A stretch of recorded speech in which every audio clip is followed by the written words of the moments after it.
Hello, everybody, and welcome to Touchstone, a D&D 5e edition. 5e edition, I said it again. Adventure with all the friendly peoples, with Tinkle, Rox, Yalak, Aiden, Ragnar, and Eskenar making up a great party of awesome peeps who are about to do some potentially serious damage. I made the life-changing decision today to swap this from being tagged as a good characters campaign to a neutral characters campaign, because things happen. Okay, so Didn't we'll go realize we were through. tagged. Yeah, you guys were tagged as good characters. It's great. I loved it. Okay. Well, I had no idea. Right? All right, so as was pointed out to me, I couldn't actually give the people's 28 days of downtime when an important event happened in 2.5 weeks. So we're saying it was supposed to happen in like 6.5 weeks. Instead, now there's 2.5 weeks left, and they spent 28 days doing what they wanted to do. Okay. Perfecto. So, Tinkle, what did you have for your downtimes? I don't think I got anything for you, did I? Oh, no, I did. Did I? I see you moving, but I don't hear you. I Can't hear you. can't hear me at all? No, not you. Tinkle. Oh, okay. I was like, whoa.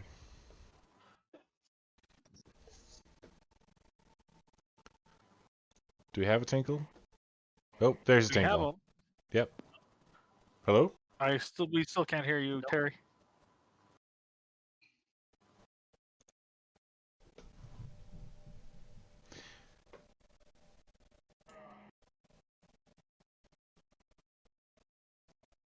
Oh, no. Still have him. It looks like he's redoing his Technical Bluetooth. difficulties. Yeah. Okay. Not too big a deal. Got like everyone messaged me.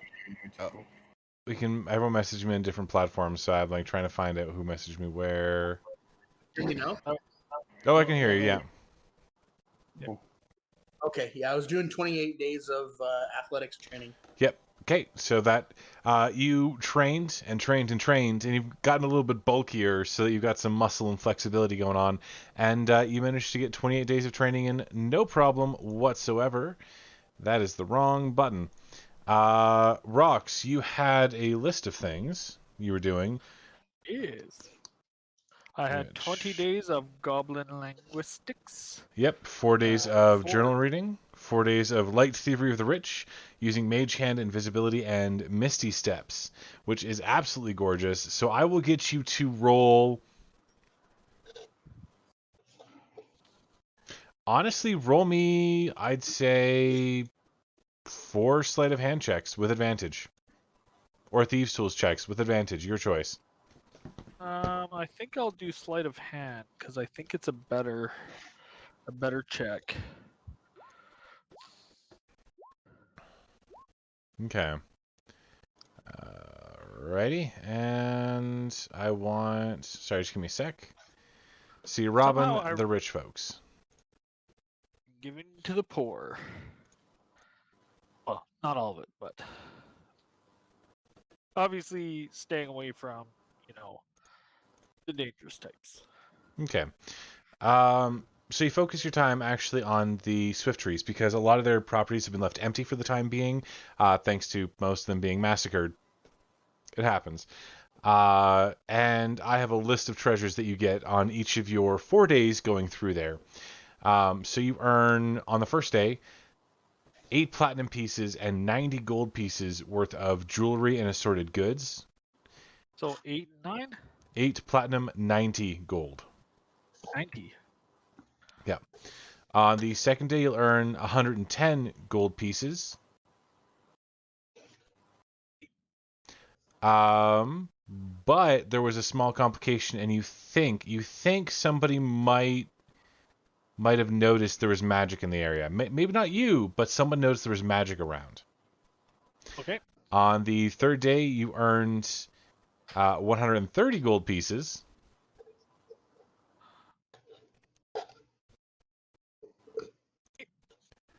And on the fourth day, there was somebody actually waiting for you right in front of what you believe to be the loot. And as people were walking back and forth in crates heavily packed with all the stuff that you would have stolen, you don't have a chance to actually grab anything. You feel like this might not be the best thing for you to try again anytime soon with this family. Sounds good. All right. I just so you know, I will leave 4 platinum pieces and it was 165 gold in whatever the hardest slum is, hardest hit slum. Okay. Are you just like distributing it to the poor kind of thing? Yes. Okay. Do you have inspiration at the moment? No. Okay. Great. Gain inspiration then. Alrighty. And then you had 4 days. Go ahead and roll history or arcana checks for them, please. Oh, sorry. That just take With advantage. first. Advantage is good.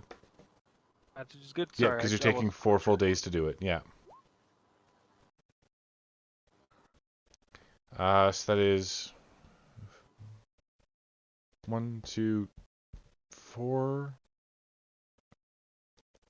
plus 5 plus 1. All right, yeah, I got about 6 minutes of stuff last time, so we're gonna go back to focusing on downtimes. 28 days of downtimes. Yalik, I don't think Yalik was just brewing, and he knows how to Yeah, continue that's that. all he said he was doing. Yeah. Aiden, you were watching Tinkle. So I will get Tinkle and Aiden to make opposing checks. So Tinkle, if you don't want to be seen, you're going to make a stealth check. Aiden, if you want to follow him, you're going to make an investigation or perception check based on the kind of things you want to see, whether you just want to like notice him around town or if you're going to be like absolutely following him and digging into him a little bit. I'd prefer investigation. Okay. Because Tinkle was not being specifically stealthy about this, I will give you advantage on whatever check you choose. Okay. I was just trying to think of what I'm trying to do. I think I'm just trying to casually watch him. Beauty. Okay. So it'd probably be more perception. That Right. works for me.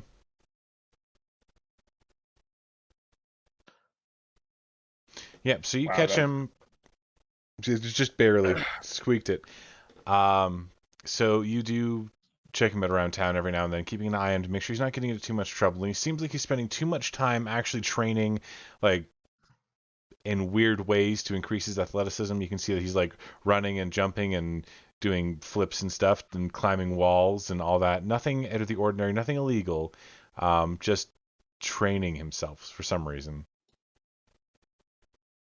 Color me confused. Right. Ragnar, I didn't see anything from you, good sir, as to downtimes. He doesn't look like he's on Discord yet. I think he was just doing cooking, is what he posted on Facebook. Yes. Okay. Yeah. All right. And then Escanor, you were doing some investigations. You were looking into the case of the missing child, right? I do believe. Yes, sir. That's exactly what I was doing. Okay, so I will get you to make 2 investigation checks. Okay. I gotta find my character sheet. Hold on. No worries. Investigation. I'll find it. I believe in you. Okay. So you spend the first 10 days looking around for the child, and you follow up on a lot of the leads that were supposed to be, there. You find that a lot of them, oddly enough, weren't. On the second round of investigations, after talking to the parents again, you discover some glaring holes in what they've been telling you. Further investigation leads you to believe that it's probable the parents actually either sold the child into slavery or did some other unsavory thing with the kid.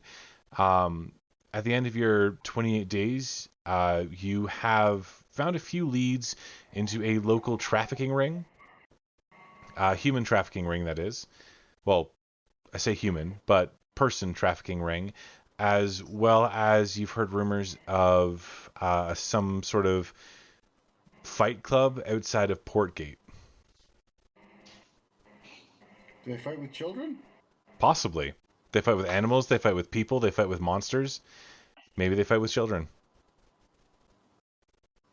Okay, let me write that down. Hold on. Okay.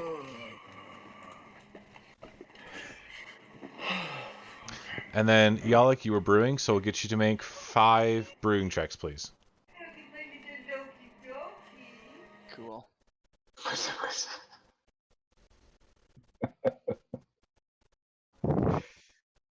Okay, what's the total value of your brew at the moment? Currently 1.4 silver per cup. Okay, give me a second. I'm going to do some quick calculations. So you spend your entire time working on your brew and talking with, or working at a deal with, once I can find this thing, Bulwark Stonehammer, who is the current owner of the Miner's Paradise, which is now the, what did you guys, the Squatter's Inn? Yeah. Where was So. the Fight Club again? The Fight Club was out in Portgate. Thank you. So you said 1.41 silver per cup. That'll be, it's 1 success at that, so okay, and then 1 failure at that, so, and then a failure again critically, which resets you to that. So that's then another. You didn't do so well this round. No, this one was really bad. That is a 1 success at. I'm gonna have to recalculate that because that just okay. It wasn't good. Okay.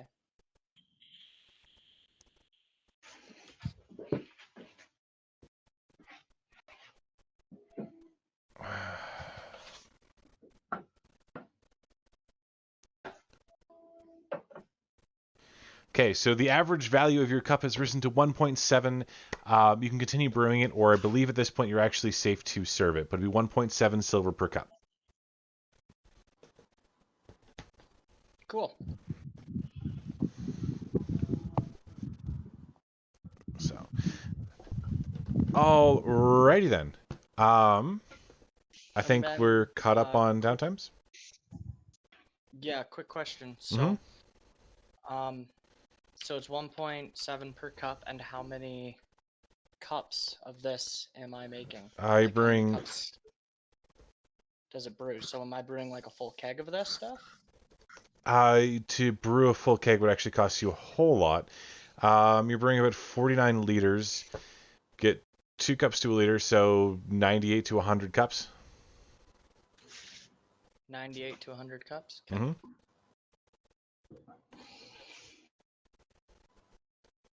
With your critical failure there, I'd actually round that down to 90 cups. You spilled a 90, bunch. 10 Yep. Probably. He was probably drinking while doing that. Mm-hmm. I was thirsty. That would make sense. Yeah. That would make sense. He just had to make sure his stock was good. It was tasty. It was good. It was fine. It's still a little rough and unrefined, but it's better than the average tavern slop you'd get, which sells for 2 copper a piece. Yours is actually not bad. It's not top of the line by any means, which can go for anywhere from about 10 to 50 gold per cup, but you could find it served in most reputable inns.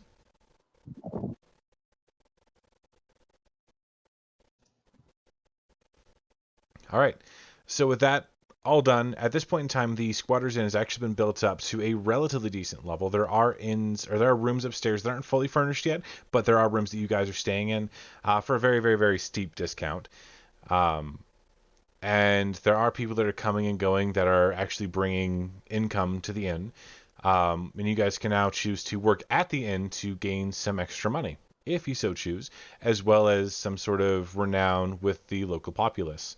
If you were still desiring to gain permanent citizenship in Touchstone, those of you who are not currently criminals now have the backing of a reputable citizen. What? I can't believe I'm not considered a criminal. You haven't been caught yet. No, I'm doing good. Hey Devin. Yep. What does trying to become a seeker kind of entail with this order? So are you becoming a seeker? Like you actually want to hunt down the problems and not just confront them? Well, I don't know. What is moving up in this organization? At the moment, you accomplish tasks set out to you by your superiors, and if they feel that you have passed what's known as a holy trial, because they're all about that holiness, then you'll receive a promotion. Most of that entails defeating a great evil, or uncovering a great injustice, or discovering an ancient secret kind of thing. Although some people just through service alone, you feel like, and you've been told that this would be considered your great trial if you complete and watch over these people here and reform them into being relatively okay citizens. They don't have to be perfect.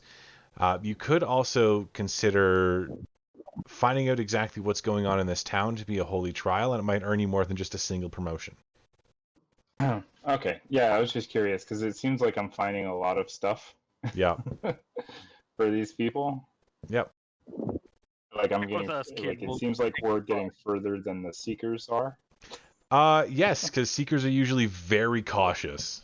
They are not. They're not. I'm not saying they're not zealots, but they're very cautious, and they don't typically rush headlong into danger.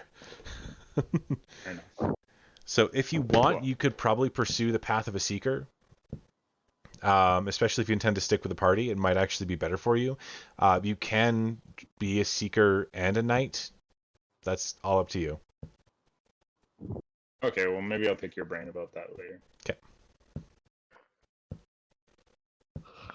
So, you guys have had 28 days of downtime of rest and relaxation. You're fully healed.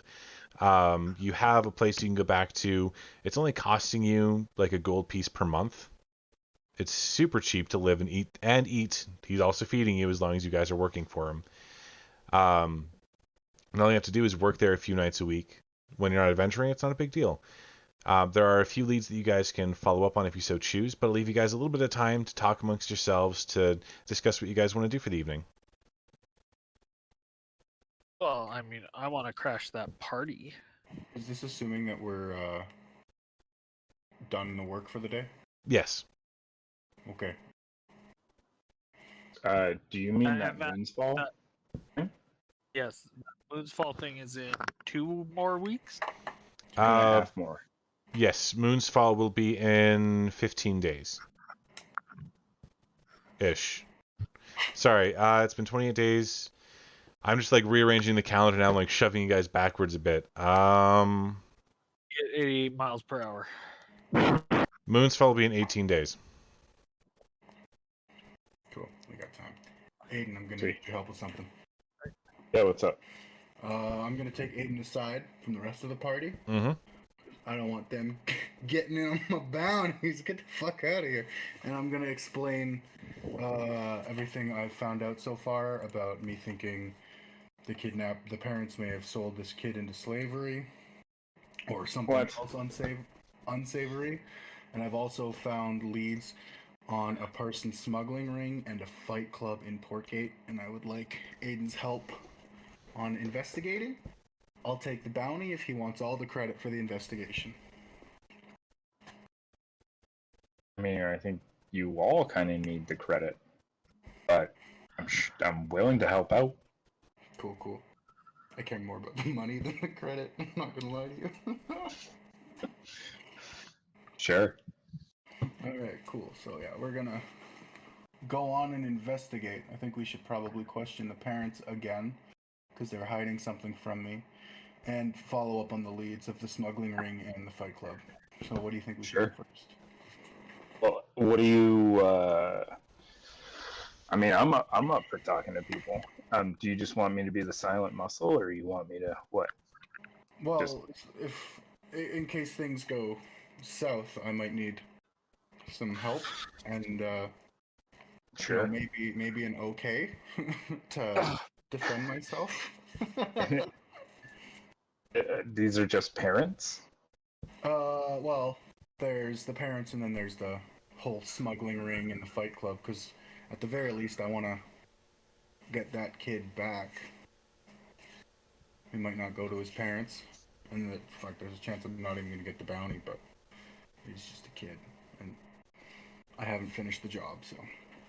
Okay, well, I mean, if you're hitting parents, probably not.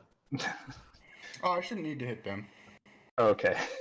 It's more the leaders of the smuggling ring and stuff when I try to take the kid back. Oh, sure. Yeah. I mean, let's do it. Cool. Tinkle is going to follow you. Oh, great. You were not within earshot.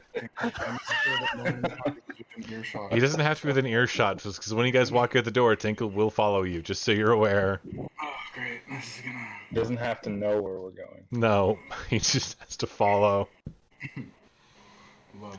Alright, so that means Ragnar, Rox, and Yalik, you guys are all kind of left behind as Escanor kind of pulled Aiden aside, and they both left, and then Tinkle watched them for a moment, grinned, and then ran after them.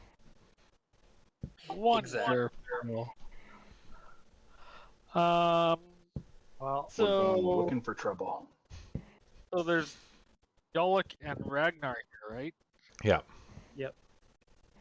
So I have a lead on something that I really think I could use to help people. But it's about a 3 days journey. And there's some kind of trap involved. Good. all right. But I kind of would want the other people to come along as well. So, Well, what we could do while we wait for them is try to prepare ourselves for the journey. You how said much it's are 3 horses? days.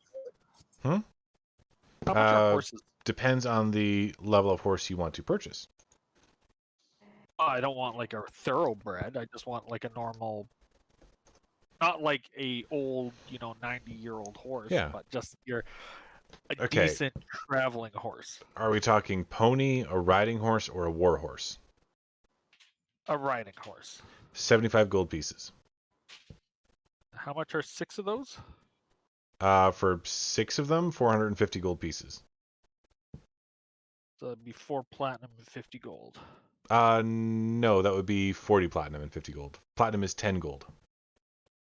Oh. Yeah. Okay, well. I mean, I could buy myself a horse. It's true, you could. But I think... Yeah, you- we can prepare. I mean, there are other things you can buy as well. You can buy, like, so if you buy stuff for the horse, don't forget you're gonna have to feed it, which is not bad. You'll have to buy a saddle and saddlebags, that kind of thing. So overall, it will be a little more expensive. You can also buy a wagon and just 2 horses, and that way, everyone can get going. True. That's true. Maybe I'll do that. I'll scout out how much a horse and wagon would cost. Okay. So can you tally this up for me? Yes, I can. Okay, wagon is 35 GP. Okay. Do you want saddles for them, or do you just want to have them hooked up to the wagon? I'm an elf. I don't need a saddle, do I? I mean, you do, but yeah. Technically, no one needs a saddle. Just how comfortable do you wanna? I'll get a saddle. Okay, get a saddle. 1 saddle for you would cost 5 gold pieces, unless you want a military saddle, which will help against you being disarmed or dismounted, which would be 20 gold pieces. No, I'll just get a normal one. Okay, so 5 gold pieces. Do you want any barding or armor for the peoples? Yeah, I'll get armor for the horses. Okay. How heavy do you want to go? Because you can get any kind of armor for them. Just light. Just I don't we'll wanna just go wear with leather the armor. Yeah. Okay, and you will need 2 horses for this, just so you know. So 150 for the 2 horses. It will be, yeah. Right. It'd be 40 gold pieces per armor set. 80. You can actually go with 20 gold pieces for just cloth leather armor, and the only thing is it gives them stealth on disadvantage, disadvantage on stealth, but they're horses, so not a big deal. So you can go But I 20 want gold stealthy pieces. horses. Well, if you want stealthy horses, then yeah, you'll have to go with the 40 gold pieces. That's fine. And then you'll probably want a fair bit of animal feed. Sure. So that would be 5 copper per day per horse. So you can figure out how much you want from that. And then, of course, So it's 100 copper and a silver, 100 silver and a gold, no, 10, 10, 10. and 10, 10. Yep. So it's 2 day. It's a silver per day for the 2 horses. Yes. So 1 So, gold would be 10 days. So If let's you do wanted a 10 month, well, I mean, yeah, that's like 100 days worth of food, right? 100 days. Just go. Let's keep it easy. Okay. So the horses can tow with the wagon and everything else included. That's 960. You have 560 pounds you can shove on that wagon before the horses slow down. That's not even our full party yet. Guess the I'm a- Dragonborn walks. well, I can walk. It's true. And if anything, I could always just drag the dwarf. So 35. Okay, I'll do that. I'll buy it. So Actually, that is wrong. That is raw lift weight, not drag weight. Give me a sec.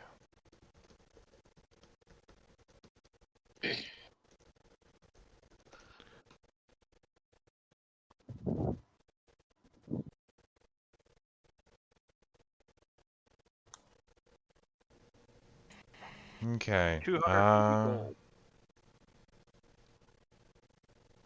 Perfect. So with a small wagon, which is what you guys have, a 2-horse wagon, you actually have 640 pounds.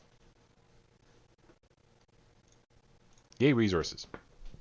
A resources. Okay, I have 13. I spend the 2. All that stuff that you've given me comes to 280 gold. Good. I fork it over, All right. and I have horses for days. Yo. Absolutely. Devin, I want to head to a store and Mhm. sell those rubies. Which rubies are those? Those were the ones that were inside the walls that me and Rox climbed up and took. Yeah, they're worth 250 GP. Okay. And I have You 3 can of them. you can get 240 for them. 240 each for them. Yep, I'll sell all 3. All right. That'll be an easy bit of 720 GP for you.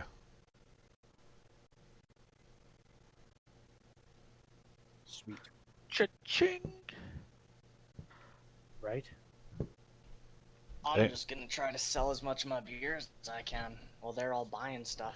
If you actually sell the beer to the dwarf, he'll buy the full cask at 150 gold. Cool. Sorry. Take her. Nope, that's 15 gold. There we go. I was like, that's way 15. too high. Yeah, I was 15 like, gold. I'll take 150. Yeah, I'll it'll be still 15 gold. I'll still take the 15. Yeah, I realized like a little bit too soon. Like, no, that's wrong. That's wrong. Yeah, 15. I want to head to a potion place and get some potions for some health. Absolutely, potions are common here, so you'll be able to grab everything by the PHB. Okay. I don't know if they have prices for that stuff. For potions, regular potions of healing they do. It depends on how high up the chain you want to go. Do you want like potions, just regular potions of healing? Do you want greater or superior, or how high do you want to go? What are the prices for each? So a potion of greater healing is 150, and a potion of superior, potion of superior healing is 500 Just regular? gold. Just The regular potion of healing is 50 GP. 50? Yeah. Okay. I was gonna So say the regular one's like 150. Jesus Christ. the regular healing potions are 50 GP and they heal 2d4 plus 2. Greater heals 44 plus 4. And superior heals 8d4 plus 8. They are expensive and worth it, honestly. I'll buy 10 10 of the regular healing potions? regular. Yes. Yep, so 500 GP. Can my wagon be a covered wagon? I'd allow it. Nice. That's 2d4 plus 2. Yep, Now 2d4 my plus hair 2. won't get wet. I was thinking more of, keeping people that are unsavory like me out of my fucking wagon. Fair. A thief knows. A thief knows. Thief does Can Tinkle ride on the roof? no, because it's probably cloth. It is cloth, yeah. All right. Well, since I've done my shopping, I'm gonna head back to the Squatters Inn. Okay. So Tinkle, Aiden, and Escanor, you guys wind up going to the parents' place. Give me a second to figure out their. I say figure it. Find their names. I have a lot of notes. Give me a sec. Where'd you go? Oh, that's not it. That's not it. That's not. Where did all of my notes go?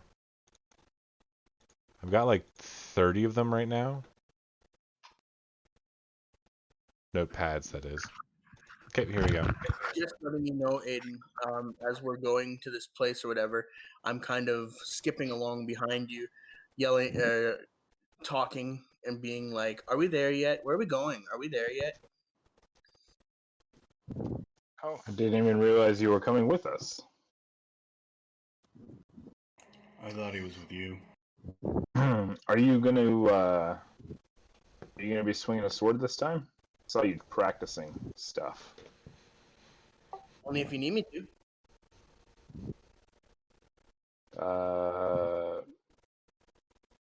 How are you with a dagger?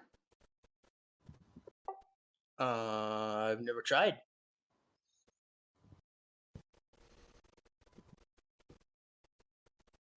I mean, as long as you don't stab anyone out of nowhere. Do less damage with this, probably.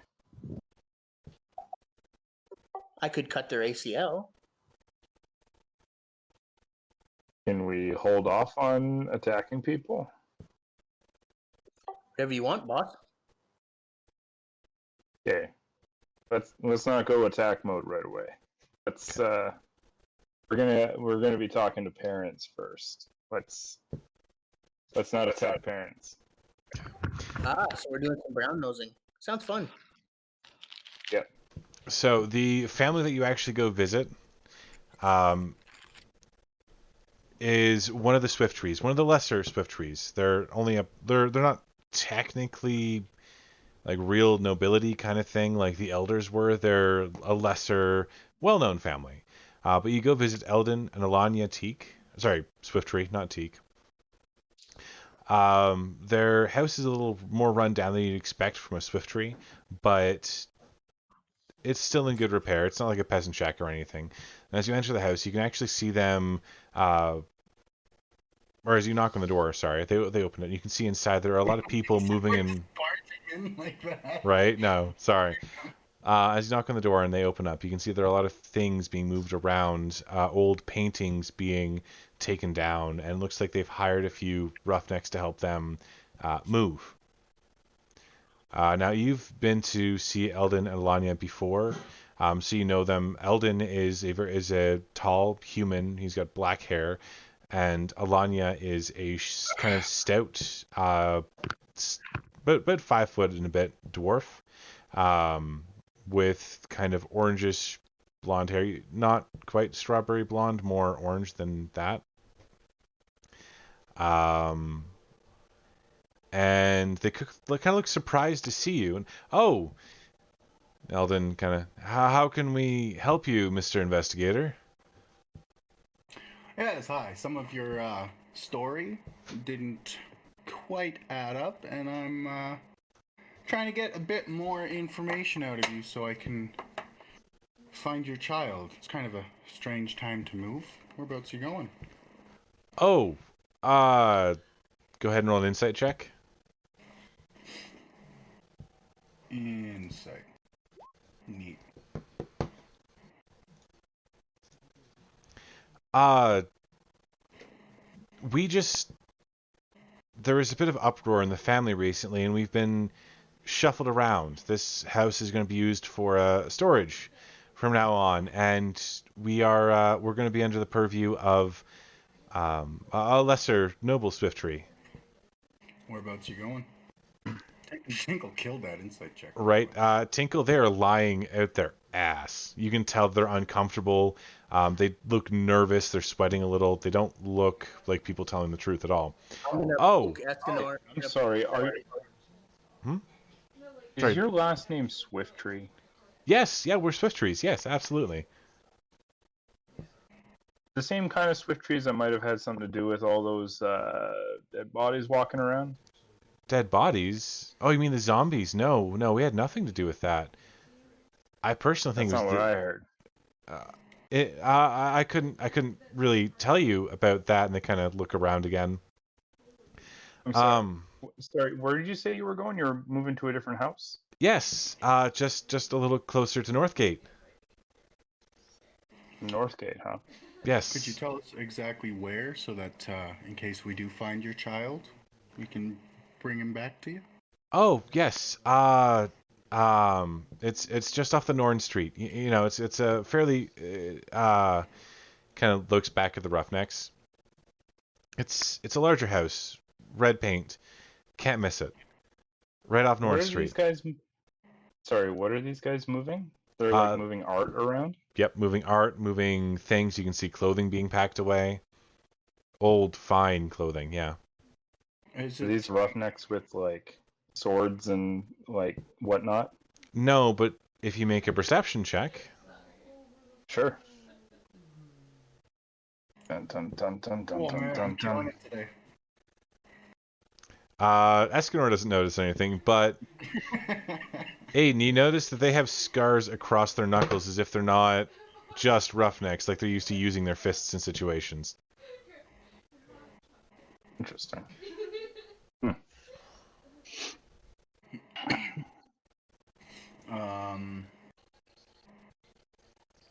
So yeah, some of your leads have led me to believe that there is some sort of smuggling ring and even potentially a fight club in Portgate. But As also, you say that, one of the roughnecks looks up, looks at you, and then just walks over to Eldon and says, "Hey, boss, where do you want me to put this?" and drags him back into the house.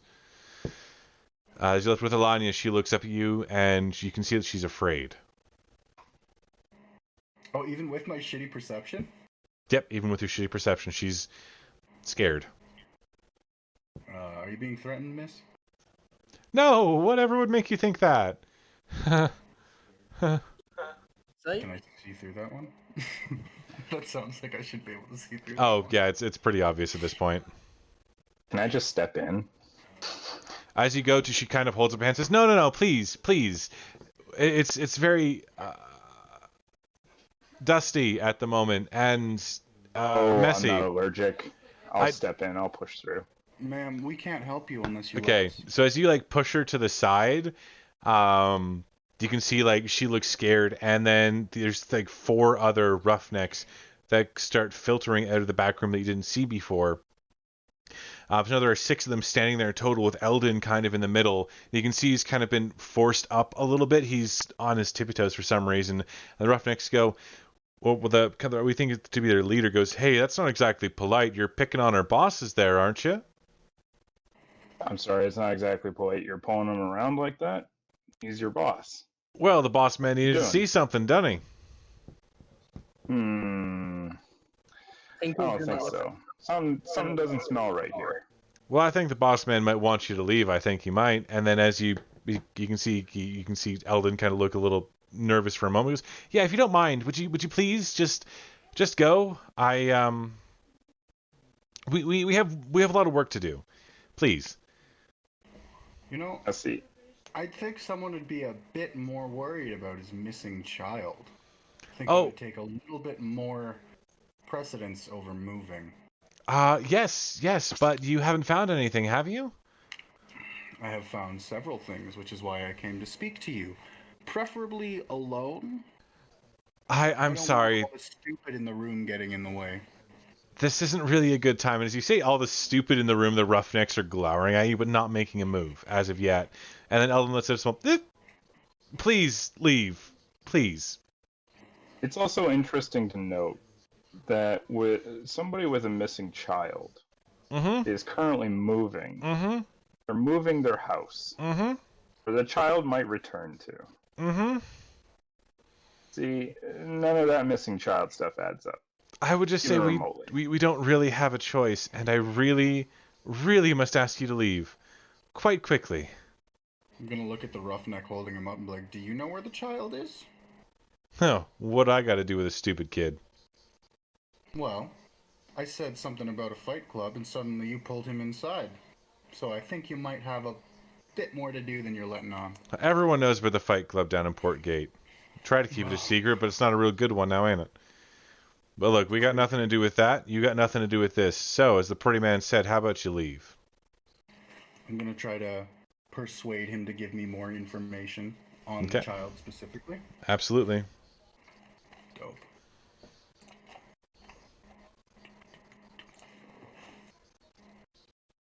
All right. I will get you to reroll your insight with advantage, please. Cool. Thinking back, he didn't get anxious when he said fight club. He got anxious when he started talking about slavers and stuff. Ah, so you boys are a couple of slavers, are ya?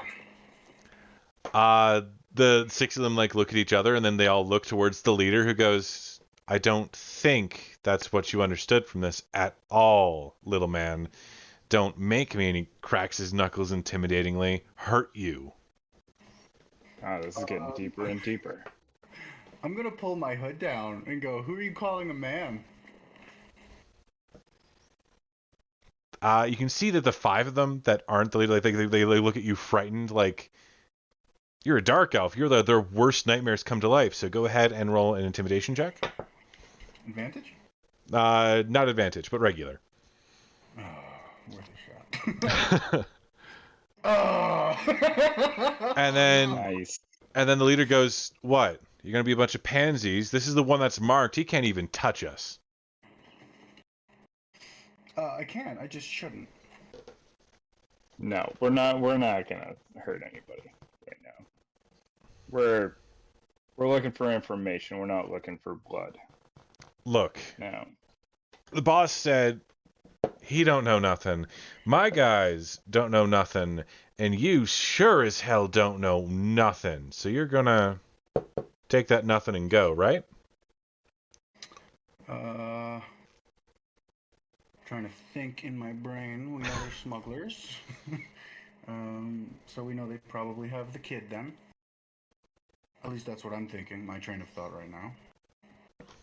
So I need to get one of them alone. Yeah, we can leave for now.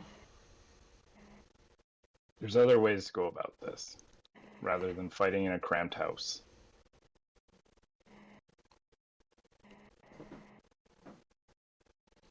Well, And I guess we'll leave and we'll close the door before the wife can scuttle inside. she was already inside, right? Like you pushed past her to get inside, so she was inside. I was assuming she was standing outside, all No. stupid looking. Nope, she's scared, not stupid. Unfortunately. That's unfortunate. So I'm gonna get outside and I'm gonna kind of get out of earshot and then explain to Aiden and I guess Tinkle, since he's here now. He's kind of unhinged, so not letting him know would be a bad idea. Mm-hmm. So we need to get one of them, any of those bodyguards, alone, because I believe they're smugglers. And the leader would be best. However, any one of them should be able to give us enough information to point us towards the direction of the kid. I'm hoping we can find him tonight. Do you What's your stance on Zone of Truth? I don't have it, but I'm down if you have it to use it. I mean, I have it. If we get them alone, we can definitely use Zone of Truth, find some information out that way, hopefully. I mean, it'd be better if he wasn't one of the smarter ones. Well, even if we get one of his stupid, yeah, we could try to get one of the dumb ones. Did you notice any dumb ones? I mean, they all look pretty fucking stupid to me. It's true. Most of them had the hallmarks of longtime fighters. They looked a little empty behind the eyes occasionally from severe concussions and things like that, but yeah. Cauliflower ear. Mm-hmm. Alright, so I guess we'll just wait and try to capture one of them. Okay. I mean, as long as there's no secret tunnels out of that place, we could probably just keep a perimeter and trail them. Can I, divine sense? Absolutely you can. There's no fey, fiend, or undead, sacred or unhallowed ground in the area. Alright, then there's probably no tunnels, because generally in the tunnels there's something sacred. As far as you've noticed so far, yeah. That's actually a really good use of that spell, or that ability. That's fair. That was good. Okay, so for those of you back at the inn, you spent most of the day going around gathering provisions and stuff to get ready for your journey. Has everyone topped up on food? Because you haven't had to use any of your rations while you've been staying at the inn. They fed you. That's fine. Everyone gets docked 1 gold piece, by the way, for the month. And you do the general chores around there. You've gotten your feed and stuff. At this time, I'd say it's approaching just past evening, like 5-6 p.m. kind of thing. I'm going to talk to the people who have drinking the ale that the buddy bought off of me and get their feedback so that I can produce a higher quality beer next time round. So you get a bunch of people saying that it was too bitter, maybe it was exposed to air for too long. The hops flavor was really just too much for them. It was just kind of acrid at points. But the laymen who come in, the miners, think it's probably one of the best things they've ever had to drink. So no real criticism from them. Cool.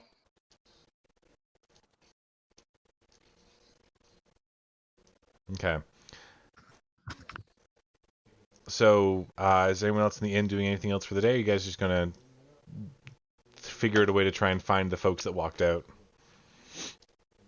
Oh, eventually they'll come back for me. I'm gonna try and get a map of the area, as detailed as I can get, I guess, so I can sort of know the terrain where this camp I'm looking for is. You're gonna get a broad map of the area surrounding Touchstone. Yes. I would have to upload one. I do not have one available at the moment, but yes, you can get one. It's not a super fine detailed map, and it'll still cost you 10 gold pieces. So 1 platinum. Yep. Yeah, the only other thing I'm gonna do is take the criticism I got and start up a new batch of beer. Sounds good. I'm gonna walk up the wall, sit on the roof, and wait for the others. Okay. So Aiden, Escanor, and Tinkle, you guys want to wait for them to kind of come out with their moving stuff and head, or kind of tail them? Do you want it to be obvious? Do you want to be stealthy? What do you guys want to do? How do they come out of the place first? Is there one that's clearly lagging behind? Or are they in a tight group? After about 2 hours, a cart pulls up with a few more of those folks out there. There's a driver that's kind of left alone, who's kind of wearing slightly better than average driving gear, as it were. He looks like he's this is his profession kind of thing. 3 more men are kind of the cop off, and they start moving boxes to and fro from the cart. That takes an hour or so for them to get everything packed up as best as they can. Before the cart is just taken along this road here. If you guys wanted to follow them, only 1 man and the driver actually go along. The others stay behind. And the driver, it looks like his profession is just driving, like he has nothing really to do with them. Yeah, I mean, as best you can tell, yeah, he's a little too. Like, one, he's a lot thinner than they are. He's not bulky. He's just like a regular-looking human. He doesn't have the hallmark scars or like that empty look or the kind of menacing aura that they have. I'm gonna ask Hayden and Tinkle what they think we should do. I mean, there's one guy who just went off alone with the driver, and then there's the rest of them in there. I think we should go after the driver, to be honest. It'll be easier to get one guy alone. But we can stay if you'd like to make sure nothing Well, happens to the what's their nuts.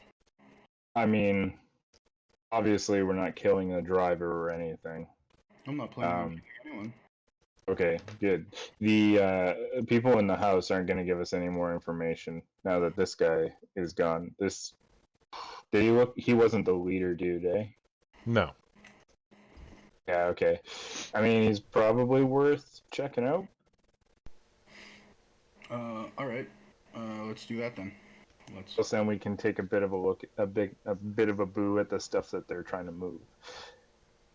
That's probably. I didn't think of that. The other option could be also that this is a false lead, that they're leading us off before they move the real shit out.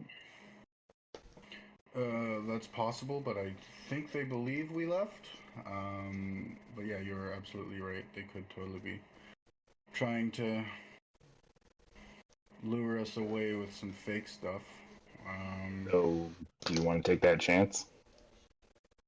I mean, at the very least, and this was for sure one of the, what do you call them? The goons? The Roughnecks? This was for sure one of the goons that walked out. It was one of the ones that were newly arrived. Okay, so it could have been a moving guy. Not like there's a chance because he's not one of the goons that we saw earlier. He could just be a mover. Yeah, but if these people are smugglers or slavers, they might be like some of the shit that they're moving could be shit that shouldn't be moving. And it's maybe kids. So should we wait for a bigger group then?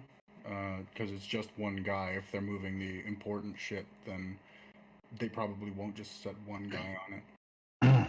Yeah, but smugglers are quiet. They're not flashy. They're not going to be traveling with a big caravan.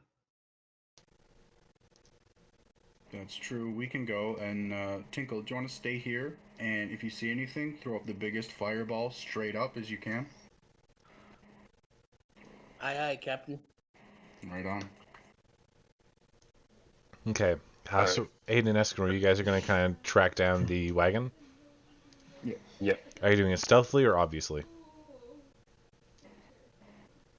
Depends on how quick it's moving. Yeah. It's not terribly quick, but there's enough foot traffic that and other wagons that you might lose it unless you are trying to keep up. But then you might be seen. You don't know. I'm trying to keep up.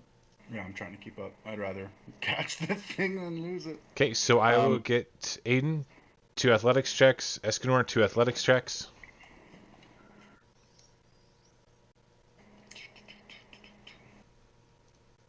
Ooh. Ooh. Right, so you catch it. I'll be there in a minute. You guys try your best to keep up, like just trying to get along in the crowd. You get jostled enough that you eventually lose sight of it, and it disappears. Can I make an intelligence check to try and head it off down one of the alleys? I would allow you to make a raw intelligence check for that, yeah. Yeah, that's what I mean. Oh. Can I ask some of the foot traffic? Get them to kind of use the people who were around to follow the wagon? You can, but it's likely to take several hours. Would you still want to go through? Well, we don't really have much of an option unless we see a fireball from Tinkle. It depends if I see anything. Mm-hmm. Yeah. Not yet. So we may as well keep it up. We may as well keep it up until Tinkle does see something. Okay. About an hour into your your attempt, I'll get you to roll an investigation check, please. One of you two, or both of you, or one of you with advantage. One with advantage. What's your investigation? 0. Hey, same. All right. Got the two best people on this job. Yep. Yeah, we both have had garbage rolls tonight too. So It's I funny. rolled a Yeah, I got a nat one plus. on brewing. I got a +6 for my athletics. Yeah, and you just rolled really bad. Wow. That's I right. didn't Okay, realize I'll how bad take those that. rolls were. I will take that. What are we? Investigation? Yep, with advantage. Okay, investigation.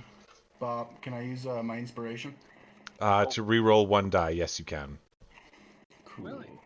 Yes, because inspiration is not advantage. It re-rolls one die, and you take the better of the two numbers. It is similar to advantage, but it is not called advantage. Let's I'll take that one. go. Okay, so you do eventually find it. It's after about an hour. You find that it's actually just down here.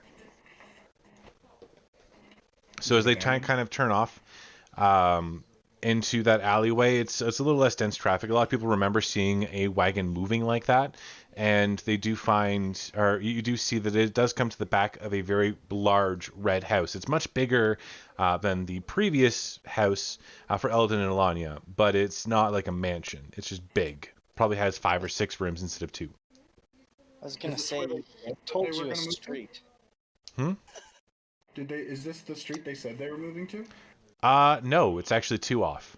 You can actually see the other, like, this is the street that they were talking about right here. Okay. The horizontal one there.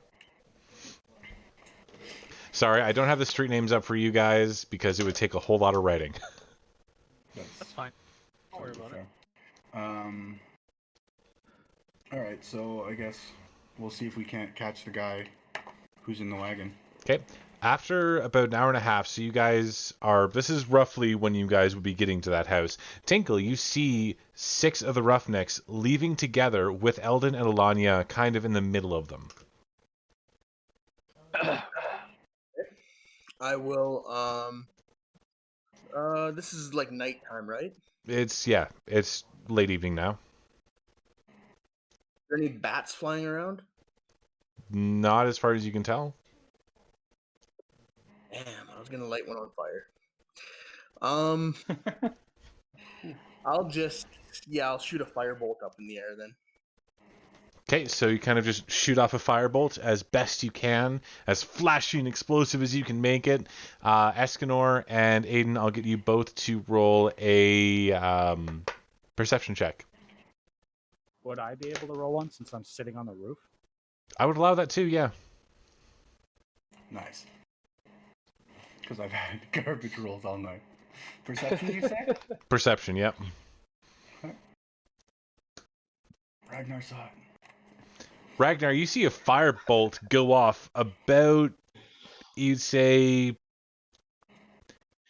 half a kilometer away, 500 meters. Okay.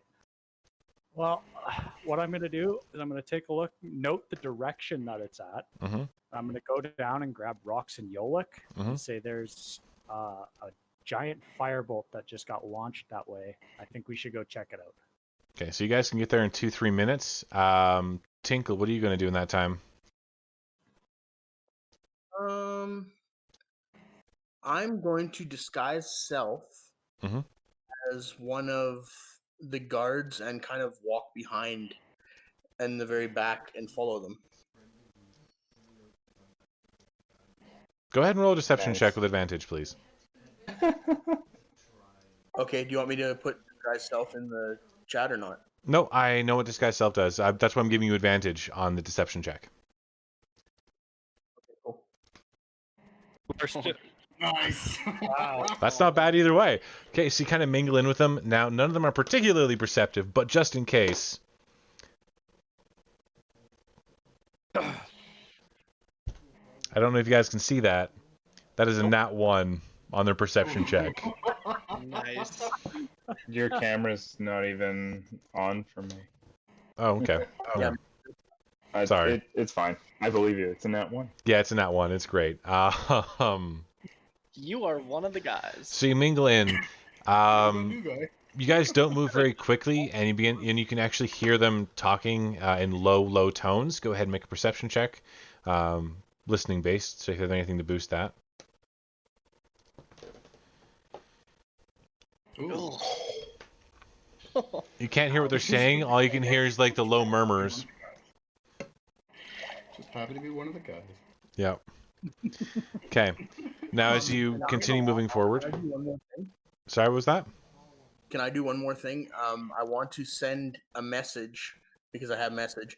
I want to send it to the leader, and I want to make him not scared, but I want to kind of turn him off track of where the guys are going. The leader is not here currently. I thought you said the leader was in the middle. Nope. Eldon and Alanya are in the middle. They're not leaders. The leader is the guy. Cowardly parents. Okay, never mind. Just scratch that then. Okay. So with nobody to guide them, Rox, Yalak, and Ragnar show up to the scene of the firebolt, and you can see there's a house with its door still like wide open. You can hear a few people moving around in there. Other than that, you're in a regular alleyway, just a small scorch mark on the ground from where the firebolt dropped. Okay, with the door open, I would go towards the door and be like, "Hello." There are two guys left in there. One of them looks a little more pissed off than he should. He goes, "Hey, butt the fuck out already. I'm done with these interruptions. Leave." Kind of turns back and continues like rolling up a tapestry and getting stuff put back together. See, I'm I'm just a sorry grumpy old. for the interruption, but there was a fire in the sky, and with the odd occurrences of zombies and shit, I'm just making sure that shit's okay here. Oh, those fuckwads. And he will go, "Hey, thanks, buddy," and flips you a gold coin. As he kind of pushes through past you, he motions the other guy, they close the door behind them, and they rush off up towards the main drag.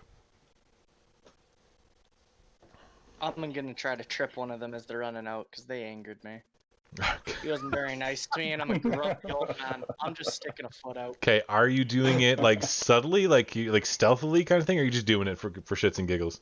Big old leg sweep. Oh, I was gonna tell him to make me get out when he told us to back off. Okay. So I'm just throwing a leg. All right, go As for it. they're running out the door. Yep. What do you want me to roll for that? It'll just be a straight unarmed attack. Minty. Nice. Oh my god. My unarmed are dead, man. You take a moment, you look them up and down, realize that the smaller one's gonna be far easier to trip. Now, as the boss is leaving the door, you literally just kick the guy in the ankle hard enough you hear bone crack, and as he rolls down the rest of the stairs to hit the ground, thud thud. The big guy just looks back and goes, "The hell is your problem?" Picks him up by like the shirt and drags him along with you, or with them. So the other guy's kind of like whimpering and like holding his leg as he's being pulled along. Good. Easy to follow. Okay. At this point, it's been 2-3 minutes for Aiden, Escanor, and you guys are you're on kind of like the lookout though. The driver's staying with the cart, and then the big guy, the guy that was with them, is actually moving boxes back and forth. There are two other big guys that have come up to help them. All of them seem to be wearing similar kind of rough garb. They don't look like high society folks in the least. They're wearing like old rough hides. You can see the glint of metal under some of them. But the two that are here now actually do have a long sword and a short sword, a heavy crossbow, and a shield. Each of them. They're fairly heavily armed. This is gonna be annoying. But it looks like our investigation's coming along. Yeah, I mean, it was good. I'm just gonna roll in there and attack. Right? Wait, you don't want to talk to the driver at all? I mean, No, I'll talk to him. Talk to him. You can talk to the driver. Hell yeah. Alright, cool. We're just gonna go and strike up a conversation with the driver. Act Okay. like casual. So as you get there, the guy, the driver, like looks down and he goes, "Oh, hey, how's it going?" Not too bad. How Yeah. are you? It's good, good. First time in a month I've had jobs for a week straight, so I'm not complaining. A week straight? Yeah. What have you been doing? Oh, it's what I will be doing. My wagon got hired on for a week. It's nice. It's 10 gold even. It's really good. Wow, 10 gold for the whole week? Whole week, yep. I'll 6 give you hours a 20 day. right now. I'll give you 20 right now to give me all the information you have on your clients. Say what? Yep. You're joking, right? 20 gold? I'm gonna pull 20 gold out of my pouch. I don't make that much in a month normally. I mean, what Now do you you're gonna want to make it in a know? day. Everything you've got on them. All right, well, look, they approached me, I don't know, I want to say about 2 weeks ago, asking if I was available. And I had to push them off a bit. I was helping some friends and some customers move some stuff, cheap stuff, only like 5 coppers a day. Not a whole lot, barely enough to feed the horse. But they were like, hey, we'll offer you 10 gold straight out for a full week. That is enough to feed my horses for a very long time, like months and months. So I thought, why not? Why not? We'll do that. And one sec here, and he kind of looks around casually and motions for you guys to hide behind the cart he has there. As the guy comes back and he just waves. He's leaving it. So as I was saying, like it was a huge boon for me. I figured, why not? Why not? We'll have some fun. I'll move some stuff for them. Like I don't move things. Old injury, back hurts, that kind of thing. But I drive. And I figured, well, that's something neat. I've never had work for a solid week, whole week straight. It's been good. But the folks that hired me were this lovely couple. Like the tall human's got like black hair. Dude always looks a little squirrely. I don't know why. And then he had this lovely little wife is kind of dwarfish. I don't know. Maybe I would say she's almost like a half dwarf.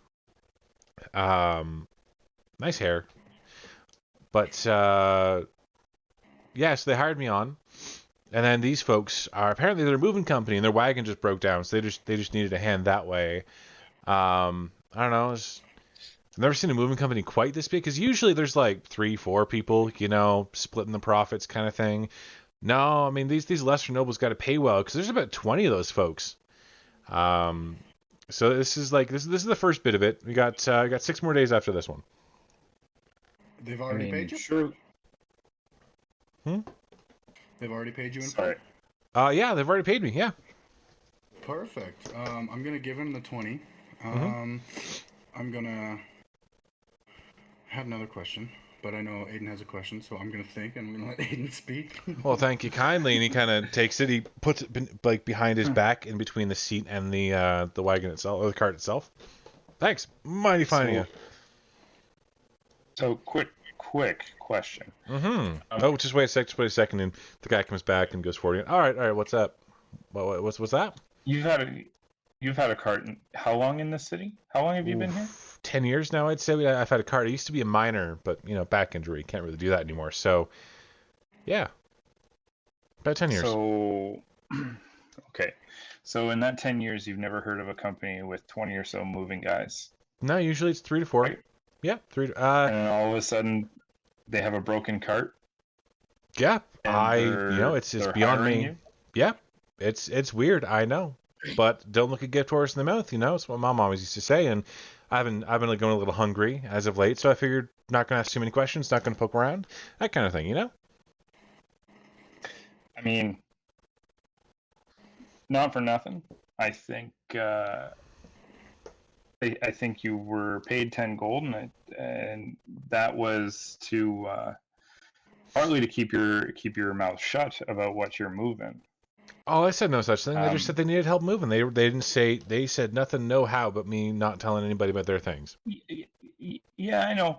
I'm just the implication is there. So. I'm just curious. Did you ever look at what they're moving? No, I don't. I just stayed in the cart, and they moved the boxes. That's all that's been going on so far. Do you know any names or anything? Yeah. Have you used any names? The tall man there, the guy with the black hair, squirrely man. This is Eldon. Yeah. And Yep, yeah, his wife Alanya. yeah, that was her name. Yeah. Have you ever seen any kids with them? No, didn't think they had any. They never talked about any. Yeah, that's what I thought. Haven't heard any kids Okay, screaming or anything like that about moving. Kids usually make such a fuss when something changes. Right.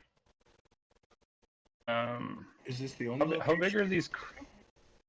The crates are all about, they're about 2 feet by 2 feet. Okay. And Escanor had a question there too. Yeah, sorry to cut in there on you, but is this the only location they're moving to? Oh, yeah. But not the only place they're moving from. No.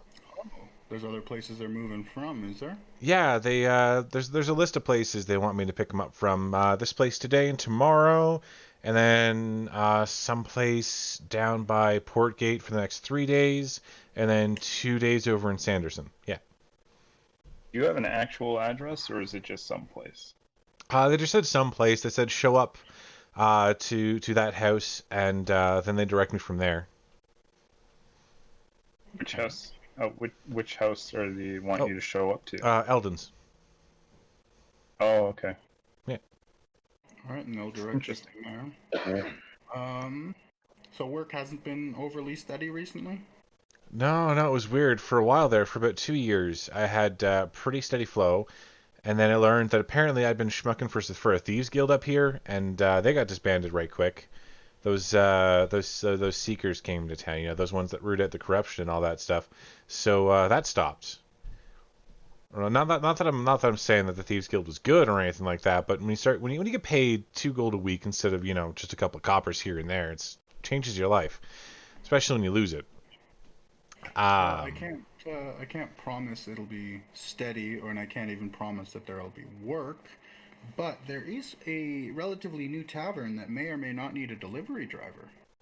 Oh, you don't say. Usually those spots are taken up right quick. Whereabouts? Well, I'm going to give them our address. Okay. And then I'm going to say, let them know, get the owner and let him know Escanor and Aiden sent you. That might open his ear a little bit. Oh, yeah, that sounds good. That doesn't sound too bad. A little delivery drive never hurt no one know how. Especially if it's an inn, means I can probably get some food in the cheap. Well, gotta say thank you. It's steady, right? Yeah, I'll go check them out after the week's done. Thanks. Much obliged. All right, now we're gonna figure out a way to. Okay. I guess we're just gonna go start a fight.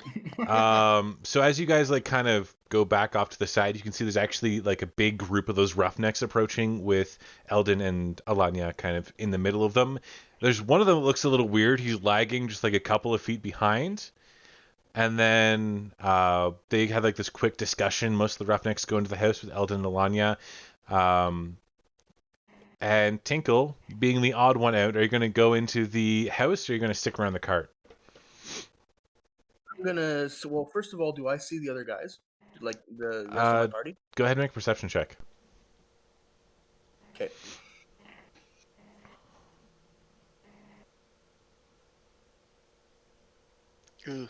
They're not very well hidden. They're kind of leaning against a building on the opposite side of the street, but you don't even look, so you don't see them. Fair enough. I'm going into the house then. Okay, so you head on into the house.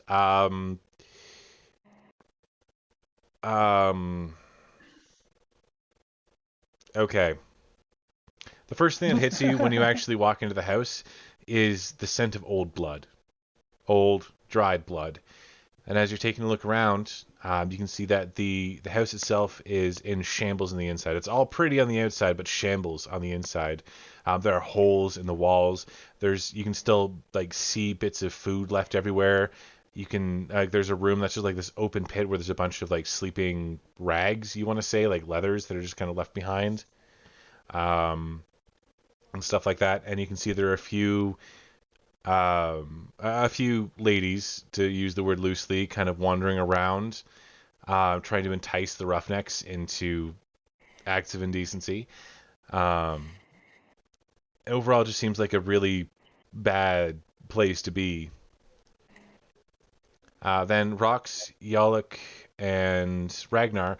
A few minutes after that, you actually come and you catch the boss man and the person who's hobbling They've had a bit of a discussion. The boss man's kind of looked back to try and see you. Are you guys trying to be stealthy, or are you just kind of walking? Oh, Mark, You're muted. I said I'm always trying to be stealthy after someone tried to shank me in the street. it's fair. Oh, Go well, ahead they're doing and be stealthy. well. They're doing that. Like as they start to chase or follow after these dudes, I'm going to basically tell them to give me a sign of where they are, and I'm gonna go take a look in the house because they had something in their hands, dropped it, and left. So I Okay. want to see what they've left behind, and what was so important that they were staying there for. Okay. So Ragnar, are you staying or are you following? You're muted. Sorry. While they tripped, I'm actually going to take a run up to the roof to see if I can get a better vantage point of everywhere to see if I can find the rest of the party. Okay. So you're just gonna run out. You're gonna like climb the walls to get to the roof. Well, I can walk. I have Oh, you have the friggin' slippers, right? Do. Yep, I forgot about that. So yeah, after they kind of trip and leave, you manage to go up the side of the wall, and as you climb onto the ceiling itself, or the roof itself, you can actually see where they're heading, roughly. You can trace it where they're going, but this being a packed city, you don't really know exactly where they're going, just in a general direction as they're heading down alleyways and stuff. Rox, as you make your way down,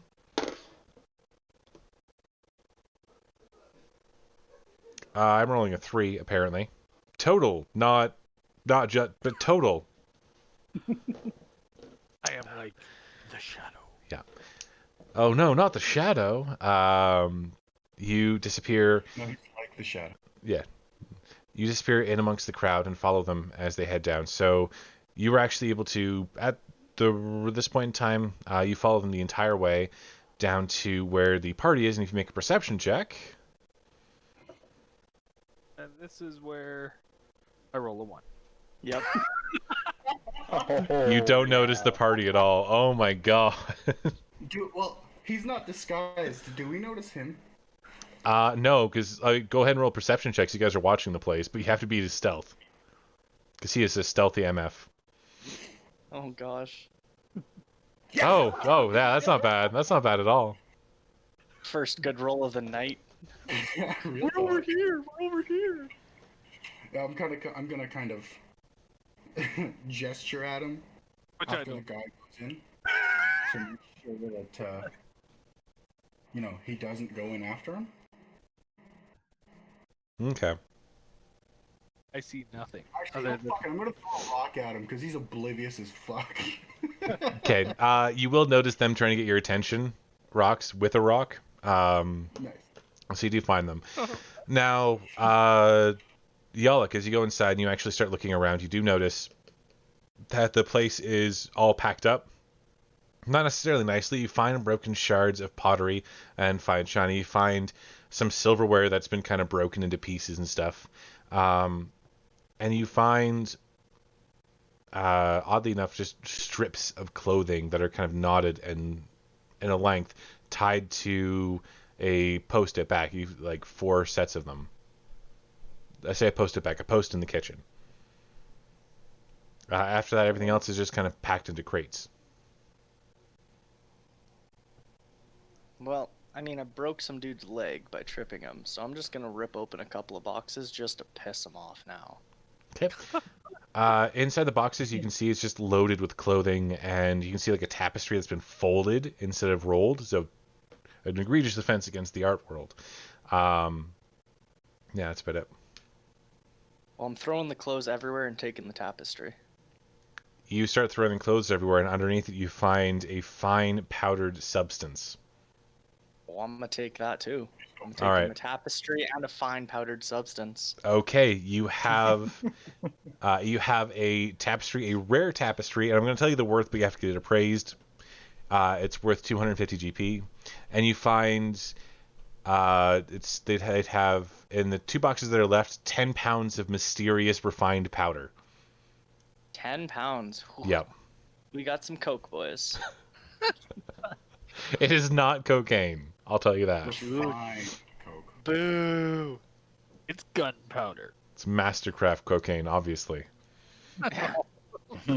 Why get high when you can get super high? Is it illegal? Because if not, let's bring it to the bar. Sell it. You're not. Oh, I mean, cocaine doesn't exist in this world. But you're not sure if the substance would be illicit or not. But the fact that they hid it under things suggests it's illicit. Perfect. Well, So now all the boxes are unpacked and all the clothes are thrown everywhere. Mm-hmm. I'm gonna just hop back out of the house. Okay. I'm gonna hop down from the roof and tell Yolik where they went. I'm gonna assume I did not see rocks. No, you did not. I mean, you can go ahead and roll a perception check, but he is a stealthy motherfucker. I highly doubt I'll be able to see. No, him. you had no idea where he went. None. No. I just seen that the general direction of where they went, and I'm gonna tell Yolik they went that way. I think we should follow. Okay. Cool. We're gonna start walking, I guess. And he's carrying a box. 10 pounds. One sec.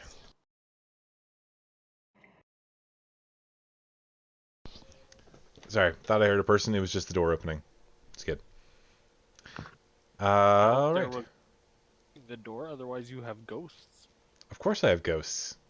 Ghosts in the blood. That's exactly what insanity is, right? It's just the door opening. He's just getting robbed. He's not that concerned. Come on. I mean, I'm not that concerned because my roommate and my wife are upstairs, so they're probably just going for a smoke. Well, fine. So, I was gonna say the ghosts would be better. yeah, ghosts would be better. It'd be more interesting. So I'm gonna be honest, guys. This is not how I saw the night going. Devin's plan for us? Us. This is like side quest material at best. Every single time. Okay. So Escanor, Aiden, and Rox, you guys are together.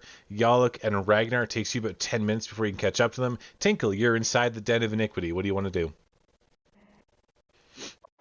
Well, what's around me? Naked bodies, a lot of trash place, remnants of food and drink, and rough men who are moving the boxes upstairs. And not 10 pounds of some fine substance. Can I follow the men upstairs? Okay. So as you get to upstairs, the upstairs is much better taken care of. It looks like it's been divided into several rooms. And as you're I assume you're bringing a box with you, you're led to a room that's filled with fine glassware, with small alchemical fires of different colors. Oh. Did Tinkle change his appearance? Yep. Okay. Because I was gonna say, is he a guard? No, he's one of the roughnecks. That's what he was saying. Oh, okay. But you put down your box and you're told to leave. And if you wish to continue, you can bring the boxes back and forth a bunch. But what you notice in the room is that it is full of glassware. All of it at some point, like having a different colors of liquids in them. You can see that there is a central area that has a lot of inscribed rune work going all the way around the edge. Question. Yes. Well, actually, not a question. Kind of more of a. I'm gonna do this. I'm gonna subtle spell. Mm-hmm. And I'm gonna firebolt the glassware. Literally just types knocks them over. I knew that was coming.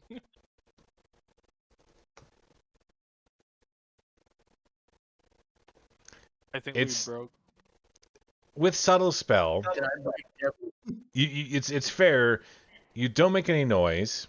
You don't need to move. But it's still going to be showing that a bolt of fire is coming from you and going to the place. Quickly look behind you after it goes.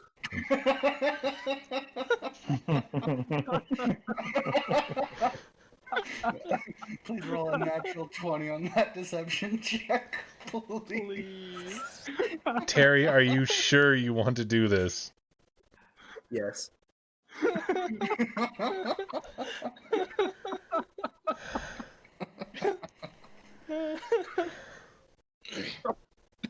Oh man, Okay. I'm so excited. I need a flat check because if you hit the wrong thing, it's not going to be good. Straight D20. Just a straight d20 and don't roll below 5. Okay. 17. All right. Okay. So you cast like the thing, and as you look around, you can see that there's no one around you. You cast the spell really quickly, and it hits one of the beakers, and it explodes in like rain of glass and liquid. So the liquid hits the ground, and begins to like sizzle and bubble. You can see little faces starting to form out of it, then kind of retreat back in. And then kind of out of nowhere, a form kind of shimmers into existence. A person previously invisible, now visible, looks at you and goes, "That was uncalled for."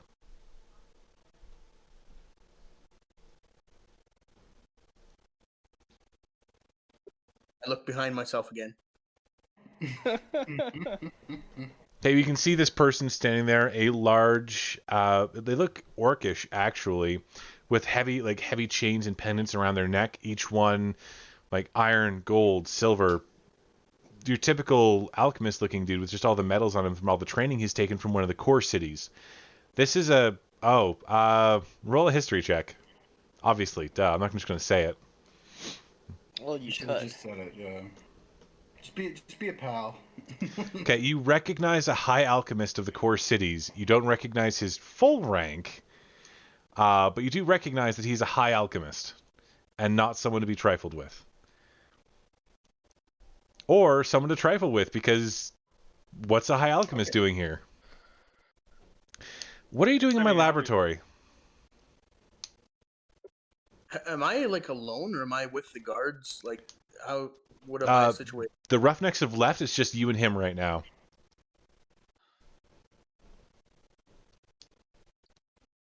I look to him and I say, "You're free," and then I walk away. Okay, you hear him mutter something under his breath, and the door closes before you can get out. And you're free. Are you supposed to be some sort of hero here to save the alchemist? Apparently.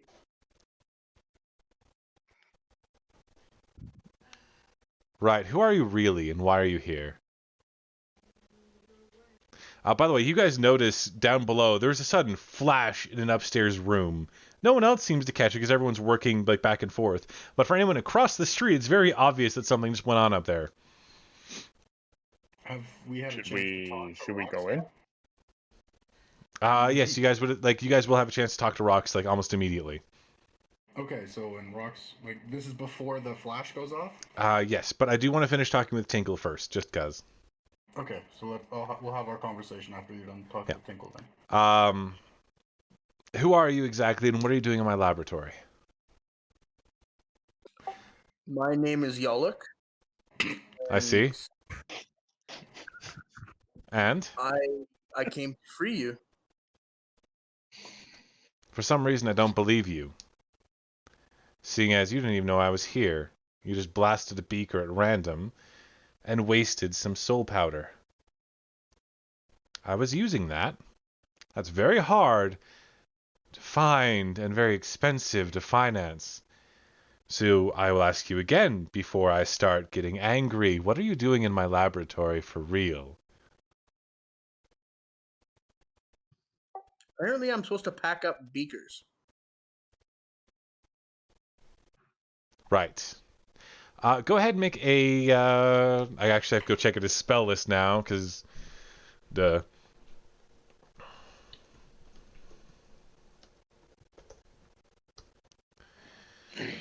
Alright.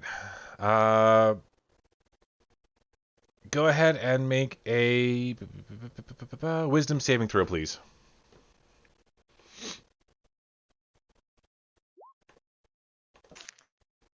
Oof. That's rough. I'd like to use my inspiration to re-roll that. Okay, go ahead and use your Nice. inspiration to re-roll that.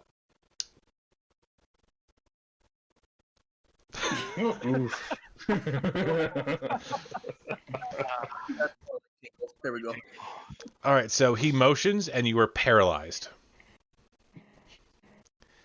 And he just kind of thumps a foot on the floor, and within a few moments, a few of the roughnecks come back up looking a little bewildered, and he goes, "This one isn't actually one of you. I cannot believe you idiots let somebody track you back to this place. Time up, quick, time up." And they begin like chaining around you. Your disguise self spell fails at this point because it doesn't physically alter you, so when the chains don't touch you, they see through it. So they just start chaining up your little gnomish form, kind of looks over you a little bit. He grabs your spellbook and component pouch and takes them from you and makes a check to see if there's anything else on you that would be dangerous. Is there anything on you that is magical or dangerous? I have a dagger. He will take the dagger. Other than that, no, it's just my spells, which if you have my book, I guess I don't have spells. Yep. You still have any of the spells you had prepared. As long as they do not have material components, you are fine. And you still have cantrips. Yep, and you still have cantrips. As long as they don't have material components, because some do. Yeah. All right. Look, just do me a favor and take him downstairs. I don't even care where, but chain him up or something. And no, you don't get to set him to fight things. I need him in one piece for later. Motions you downstairs. So, everyone else, what do you guys want to do? You're talking to Rox. When Rox comes up, I'm going to go, "Rox, what's going on? Did Tinkle send you?" No. Yeah, I guess that makes sense. He wouldn't know where we were. We Are you just out for a stroll? What are you doing? well, y'all like broke that one guy's leg, and they were a little weird, so I followed them. I don't know where Yoluk and Ragnar went. They went to this place? The guy with the broken foot and the guy helping him was incredibly rude. Are here. What are you guys doing? Where did you come from? Oh, some house that had like a little scorch mark in front of it. What is there a scorch Ragnar mark? saw a flash in the sky, so we thought there was trouble, kind of like with the zombies. I'm gonna look at Aiden and go, we missed that, didn't we? Must have. Yeah, that was but that was a good tactic. We should do that more often. Yeah. We should also get some sacred stuff and put it on people so you and I can find them super easy. Yeah, can everyone just wear holy symbols? No. Speaking of that, I might need your guys' help to acquire something for myself. We might be able to help right now, or can we... And I'm going to fill him in on everything that's happening and why we're at this house. Okay. Oh, yeah. It's a 3-day trip from outside of town here, so... Yeah, I'm down. Let's see if we can save this kid first. Sure. Where are they? We don't know. I think they're in there. We think the kid might be in there. We believe this is a group of smugglers. Of humanoid smugglers? Person smugglers? Not 100% sure. It's weird because they don't actually even have a kid, it seems. Yeah. Yeah, so... Which is a weird thing to do to... Like, this is part of a bounty, isn't it? Yeah. Mm-hmm. Yeah. Why would you put a bounty in? What exactly does the bounty say? The exact wording on the bounty, there's a kidnapper known to be hiding in the area. No one knows what he looks like. There's a child missing. There's an address and a couple of ideas where he might be. The reward is 500 gold from the parents. We know these are the parents? Yes. Yes. Okay. Yes. I wonder if they didn't make it and it was somebody who wanted someone else to look into them. But they gave me the information on the kid, and they pretended like it was their kid. Yep. Why would you want someone to look into it like that? They're secretly crying for help. Maybe they are getting threatened. Maybe they're not as bad as, initially thought, because the wife looked pretty terrified before we left there. That's true. And we did just see them get brought in, right? Mm-hmm. Yeah, we did just see them brought in.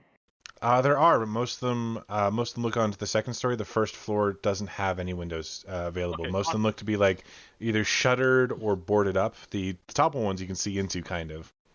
So I'll climb up the wall and I'll look in the window. All right. There are 6 rooms up top, so roll a d20.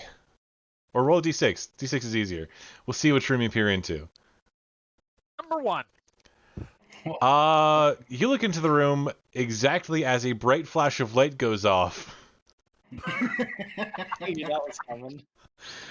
And you see the scene play it with Tinkle. Does the guy leave with the guards or no? Is he still? No, he's still in the room. He starts picking up the shards of glass and like taking gloves out and actually pulling up some of the dust, the soul powder. Yeah, I'll climb back down and I go, well, Tinkle got caught. At this point, Ragnar and Yalek show up. Hey, Ragnar, Yalek, kidnapped child, Tinkle got captured, we need to go help. That's a lot of information to process within 30 seconds. yeah, I know, but we probably shouldn't let Tinkle die. Again. Well, Yeah. Tinkle hasn't died yet. That's true. It's fair. Oh man, Tinkle's like my BFF. So like, I'm so like weapons drawn, ready to run in the house. Someone's got to hold me back. Oh, I saw the guy cast the spell. Yes. Can I use Arcana to know what spell he cast? Yes. Go ahead and try. Since he saw the guy, can you use a history check to Yes, you figure out could. where the guy's from? He cast Hold Person. Hold person? Mhm. Okay. And I know what hold person is because I think I have access to it. Yes. Yep. Oh, I think that's a 3rd level spell. So okay, I'll crawl down. It's like, so they seem to be taking orders from a guy that's a magic user, and he seems to be fairly powerful because he has access to spells that I don't have. History check him rocks. With a history check, you as well recognized a high alchemist. Based on like his garb and stuff, he was not a master, not a true one anyway. But he was. He's a very, very. He's essentially the next best thing, which means that he's stronger than you folks by a little bit, not a whole lot. Oh, not a whole lot. Okay. Yeah. Oh, but there's still a ton of guys in there. Yeah. There's still a ton of guys in there.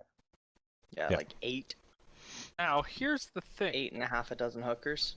do we have any rope? No, I burned mine last time. I have rope. I have a shit ton of rope. Because I can get up there. I can get in the room with the guy. I can make it so he can't see. Unfortunately, you guys won't be able to see either. And I can hold the door shut. So we could, in theory, but I mean, or I could try and sneak in and free Tinkle by myself. Because I can do that too. I'm ready to go guns blazing. I can still fight in darkness. Not in Yeah, magical darkness. What? Fight Not this magical- darkness. No. Not that darkness. I have blind fighting. Oh yeah, no, he can fight no problem in darkness. He can't Okay. see, but he Wait, can you have fight. what? I have blind fighting. Oh, What would you be able to like get up there, secure the alchemist wizard, and make sure he can't cast any spells, and then while Yolik, I could try. I while could Yolik- try. yeah, Yolik and myself try to make a distraction down here to make your job easier. Because here's the thing, and I pull out one of the daggers from the dwarf assassin and one of the vials of poison, and I go, this worked quite well on me. It could potentially work quite well on him. Option 2 here. Both people that can see in magical darkness go up there. So Ragnar, hand over your slippers of spider crawling. They both walk up there. They cast the magical darkness. They go and bound this guy, and the rest of us can go in the bottom, guns ablazing. Well, that's what I was saying originally, we try to make a distraction to get them to focus on us three, while those two deal with the stealth mission. Try Don't that. try, yeah. There So is if one small problem. These slippers of spider climbing require attunement. Ah, yes, that's right. I don't mean to be a damper on the don't you party. Why don't you just go and hit him with that knife? Because then we've got one less mage, and then we've got like 8 guys to deal with, and you're still available. I can try. I can try. Hey, that's all that matters, is that you tried. Hey, man, aim for the moon. If you don't make it, you'll still land among the stars. Fair enough. Or you'll burn up an Earth's atmosphere. But either way, it's good. Either way. Aim for his I will- moon, you'll be okay. Yeah. I will prep the dagger. Okay. I need you to make a Constitution saving throw. Sorry, no. First comes a Thieves' Tools check.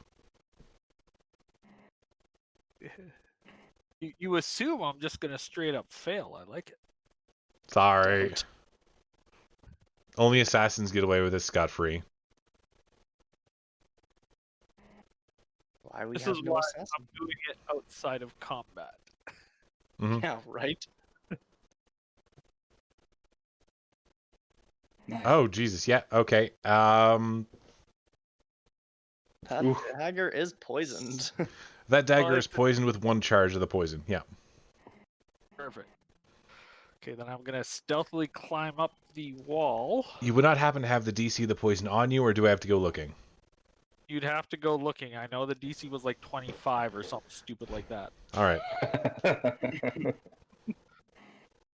I think. You know, can- let's just call it an even 60. I got it. Seems It's good. like most- It's good. Do you have it? I can add it. So the poison is actually a DC 21 sleep poison. Got it.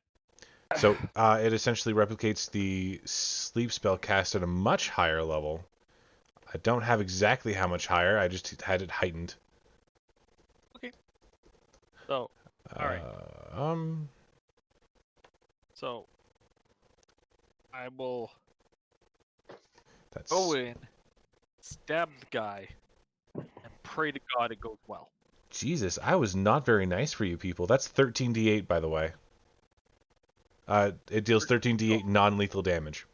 Holy shit! That's why I went down Yep. almost in one hit. Yep. Yeah, it's a 4th level sleep spell. Sorry, 5th level sleep spell on a poison. I got 6 vials of it, so Yep. now I have 5. Okay, so you're gonna go up the side. How are you getting in the window? I'm just gonna dash through it. Like I'm break assuming, it? Yeah, I'm assuming I can go through a window. Yeah, it's not reinforced. You can break right through it. I'll give you your attack against the surprised alchemist with advantage. Okay, do I have just a regular dagger? I do. Advantage. Oh! All right, roll 13d8. Do them all individually for dramatic effect. I'm not gonna be that mean. Come on now. Nice. Damage. That is really good. The mage is unconscious because he's a wizard with d6 hit dice. Surprise, motherfucker! Surprise, motherfucker! Can we go running in? Clean it up. All right. Running in? Everybody roll for initiative. Just cleaning up some glass and then he falls the fuck asleep. No doubt. Ooh. Alright, 2 at once tonight, boys. Oh! Our What the initiative hell? rolls. That's pretty rough. I'm I posted an absolute stupid. Sorry, I did an absolute stupid. I used my numpad, which I'm not allowed to use when I'm streaming anymore, Oh, because it has my hotkeys for everything. Ah, damn! I feel like a moron. It's all good. No worries. I use the hotkeys too. Hmm? I use the hotkeys too for streaming. Sorry, my wife was informing me because she has headphones on, didn't hear me explain it to you guys that I stopped streaming. But yeah. Oh. Oh, I wonder if well, that's what happened before. It's okay. Today's just a No. big side quest.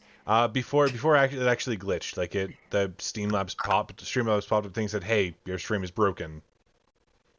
So it wasn't the hotkeys. All right, so yeah, so we're gonna disable those for now. One.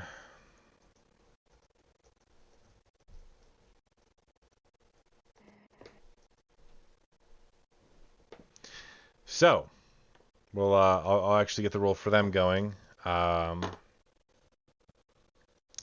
It's okay, guys. You're not that much slower than them. You are a little slower than them, though. Do we get a round of surprise attacks since we just fucking barged through this door? No, you do not, because the breaking glass alerted them before you guys started. Yeah. That makes sense. Yeah. Okay. I'll accept it. I just wanted to make sure they weren't gonna run. I just wanted to make sure that they weren't gonna run upstairs and save the mage first.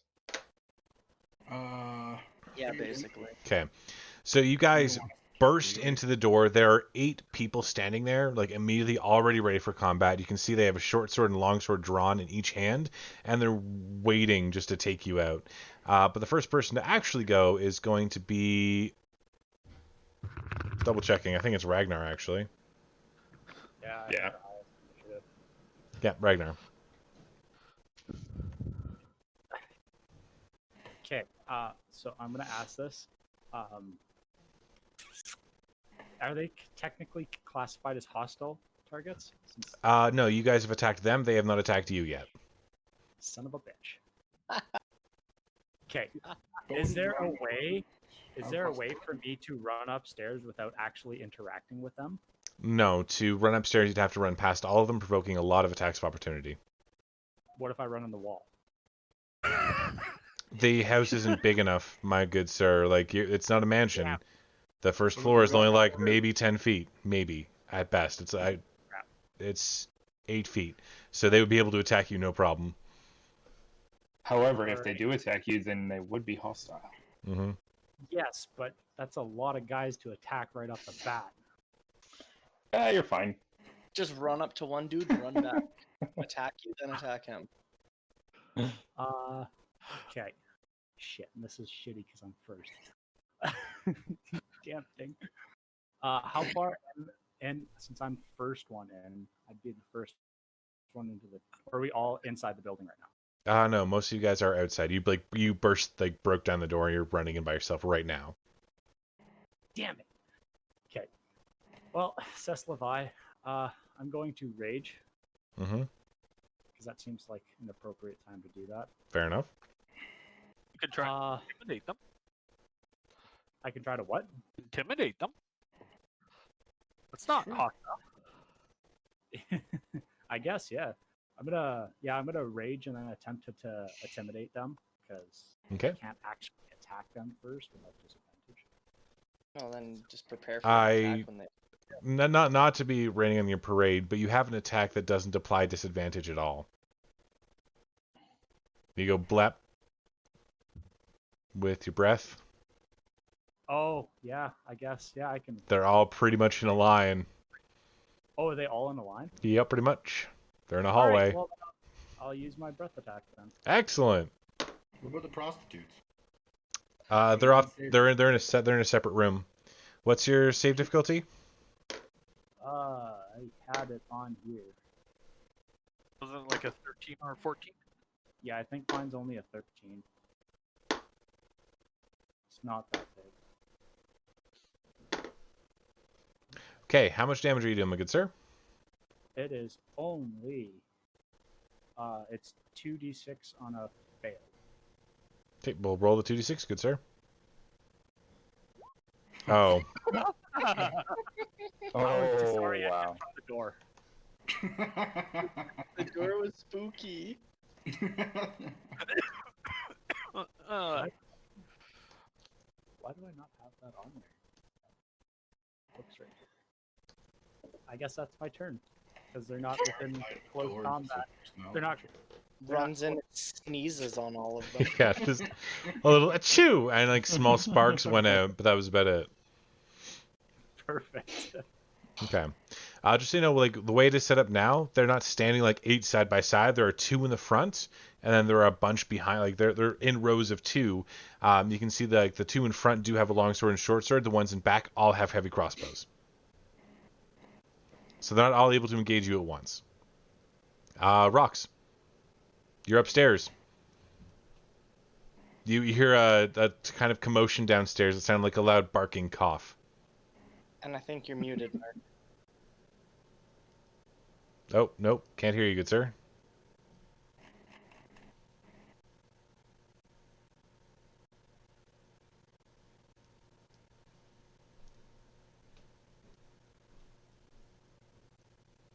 The silence. Can you hear me now? Yeah. Yes. Weird, but whatever. How loud was the window when I went through it? Fairly. Fairly loud? Yeah. I will summon my crumpet stick. Thank you. I will pull out my shield.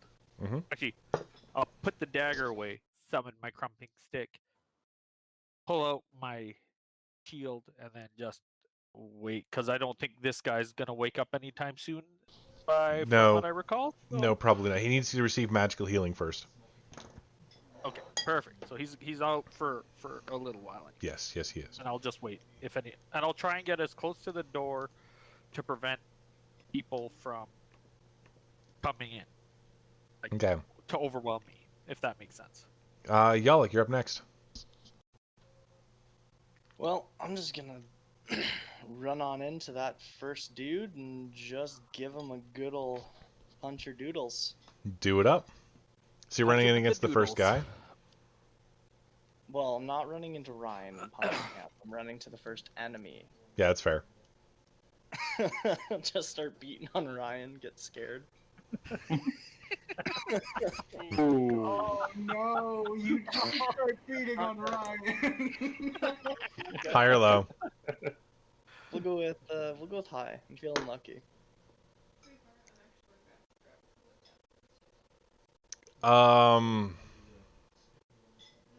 You as you kind of walk in, you actually end up spraining your wrist going to make the attack, and you do it in such a way that physical movement is painful.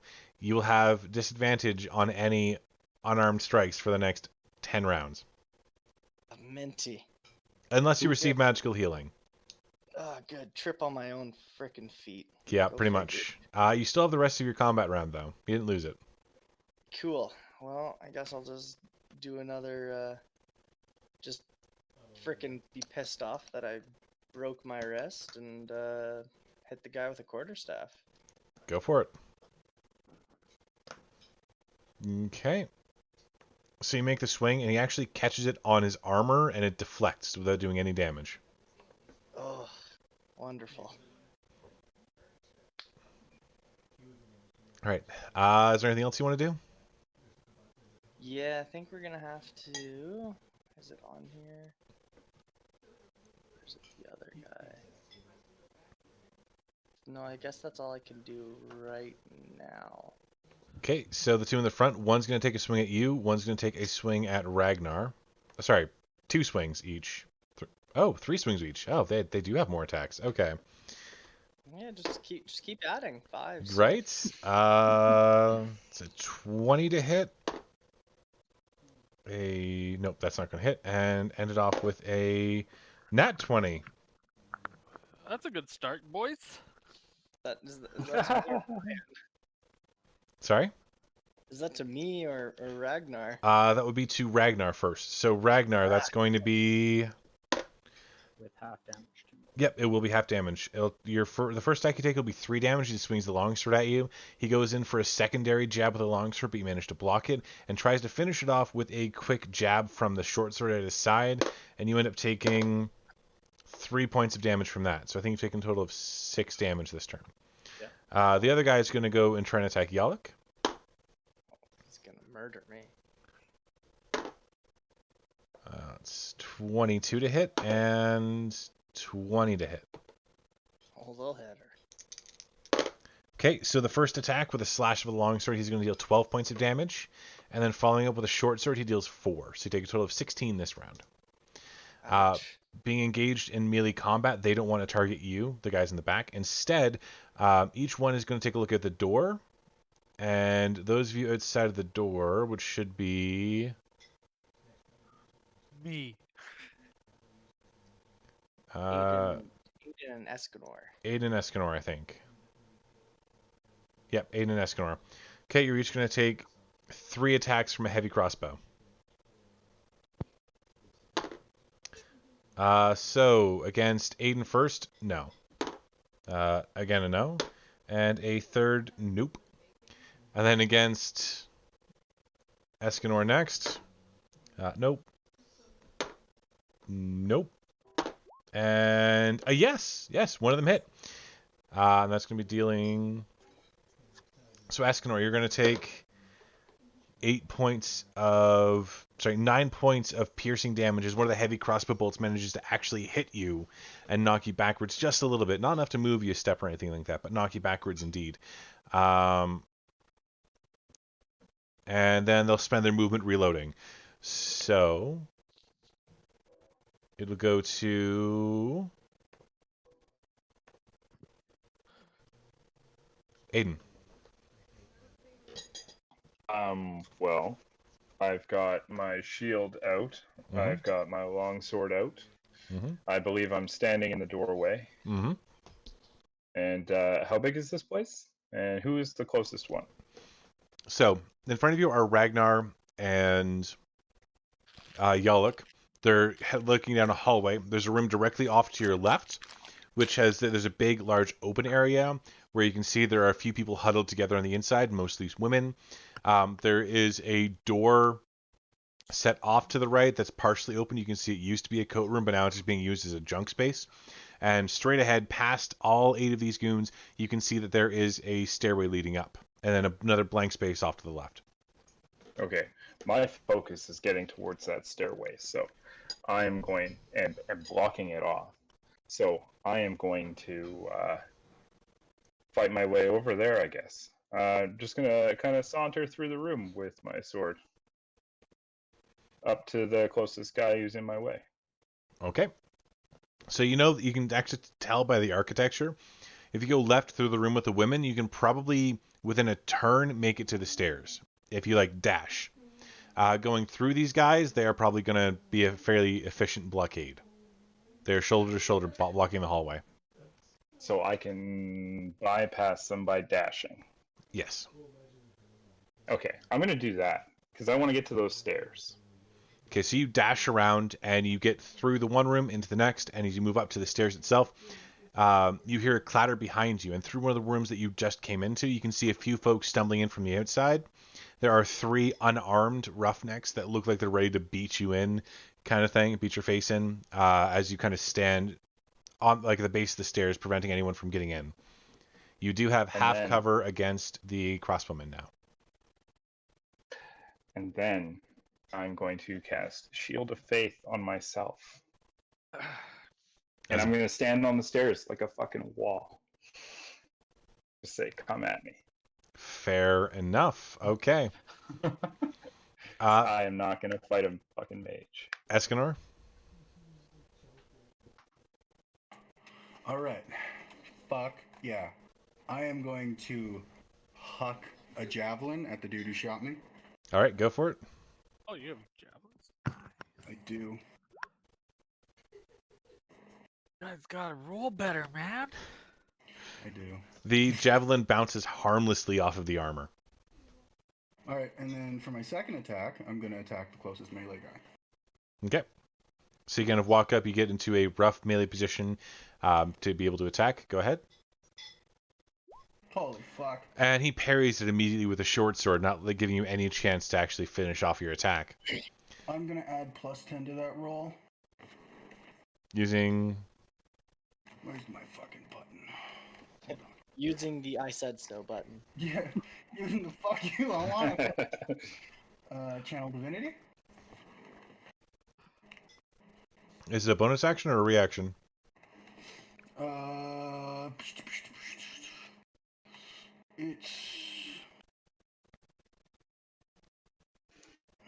It's just when you make an attack roll, you can use it to gain a +10 bonus to the roll. Well, 22 will most certainly hit. Okay, I'm gonna level 2 Divine Smite. So add 3d8 to that. Oh, Cool. Jesus Christ, he's murdered. Yo, you fucking made me mad. Oh, whoops. Let's try roll. Oof. You guys with your ones, Jesus. Oh my god.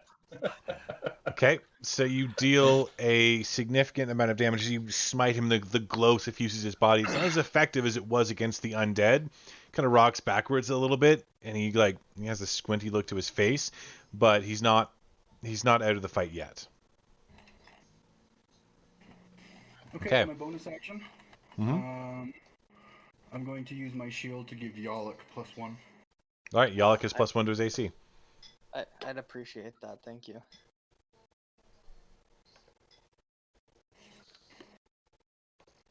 I believe that's all I can do. Okay. Alrighty, then we're gonna go to. I lost my initiative tracker. Where'd you go? Then we're gonna go to Ragnar. All right, I'm gonna attack the guy in front of me with my longsword. Go for it. Yeah. You do not manage to pierce past his armor. Oh shit.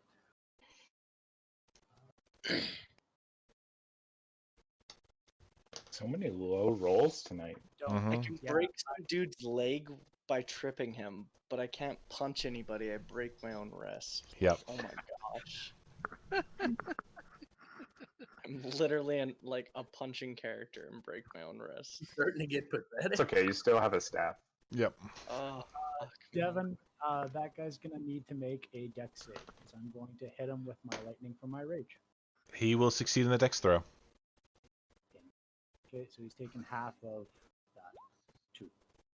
All right, so you rage and the lightning arcs off your body again. Bracing himself for it, he manages to only take half damage. It's going to go to Rox next. So no one came in through the door, huh? Nope. I'm gonna open the door and take a peek outside. Okay, you can see that there are 5 of the doors in this kind of hallway, and then there's kind of a stairway that leads down.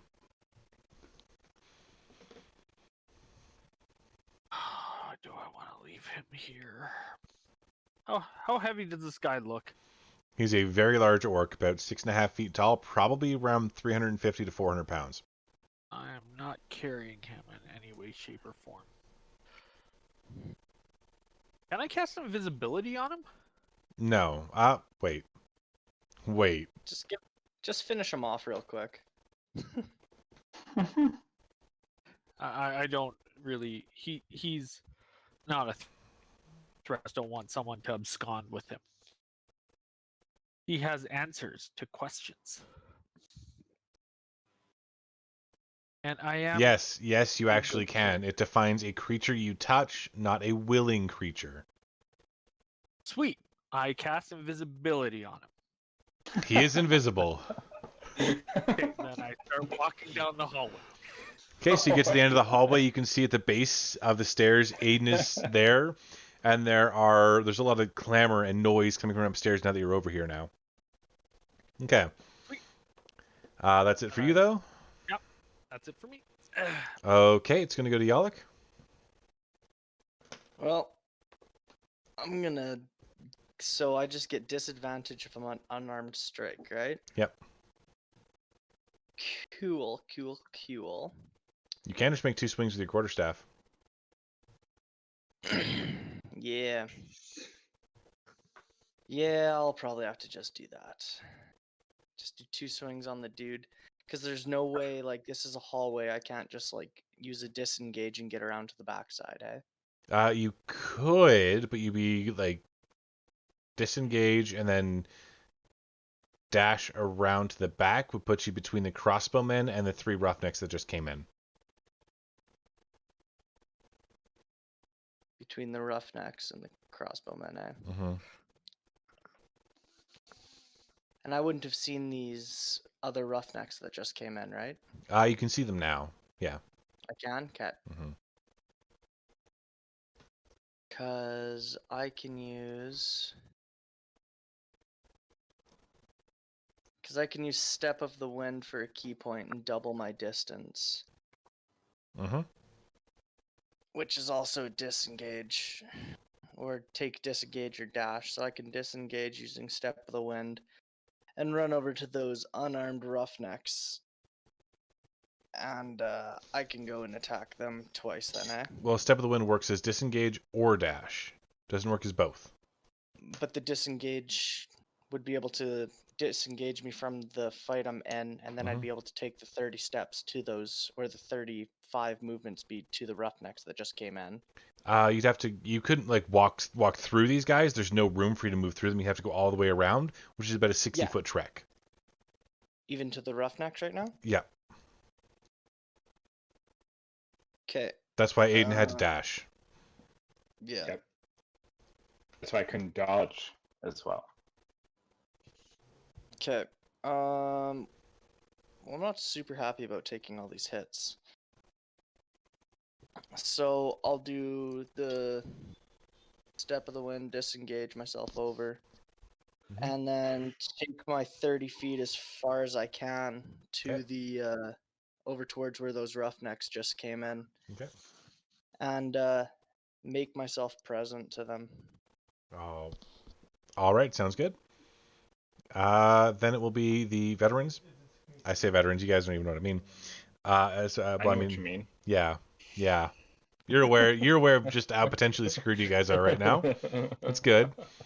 So the first row guy, the 2 in the front row are actually going to just layer on the attacks on Ragnar.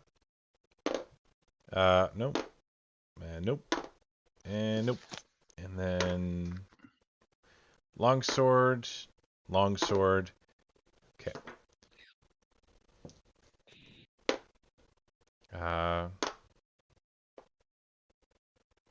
11. So after your damage halving, you've taken 3 solid attacks, Ragnar, so you're going to be taking 11 points of damage.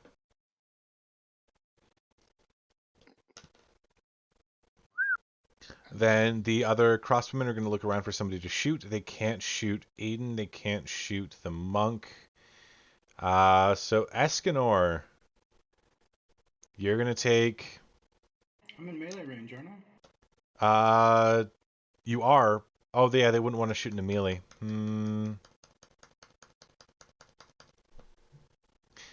He's right, Aiden. They might have a -2 to hit you, but they're going to try. To hit 21 as well. Well, So. as if I roll a nat 20... I would do it. You'll be happy to know I did not roll a nat 20. They spend their movement action reloading. Okay, Aiden, you're up. Is there one right in front of me? Not yet, no. I need to become threatening. Let's see.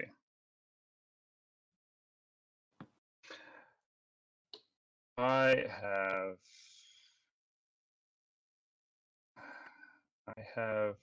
could use command to command somebody to attack me. Is there anyone that looks like the leader? No, there's not. Interesting. Okay. Closest guy. About 10 feet Closest away. guy. I'm just. Oh, okay. That's fine. Cool. Closest guy. I'm gonna walk up to him, All right. and I'm gonna swing. Do it up. My sweet chariot. Dun, dun, dun, dun, dun, dun, dun. Okay, That's so not effective. you swing at the first guy, and even though he's just coming at you like boxing wise, he swats your blade out of the way. You can tell he's definitely a professional. Okay. Second swing. This time, kind of like twisting around your blade so that it matches where he's going to slap you. He manages to like make it glance aside to cut along his arm instead of actually hurting him too badly, so he will take a bit of damage there. Sweet. Okay. Well, then I am just gonna back up towards the stairs. Okay, he will get an attack of And opportunity off on you. Yes, and I'm gonna be smiling the whole time, beckoning him back towards me. Come on. An 18 will not hit you. So he'll swing, he'll like do one like quick pop, but you manage to move out of the way before he managed to strike you. Come get some. All right, Escanor. All right, I'm gonna keep fucking up the guy in front of me. I'm gonna keep trying. Have to press buttons. Okay. Nice. I'm gonna level 1 divine smite. Okay, add 2d8 to it.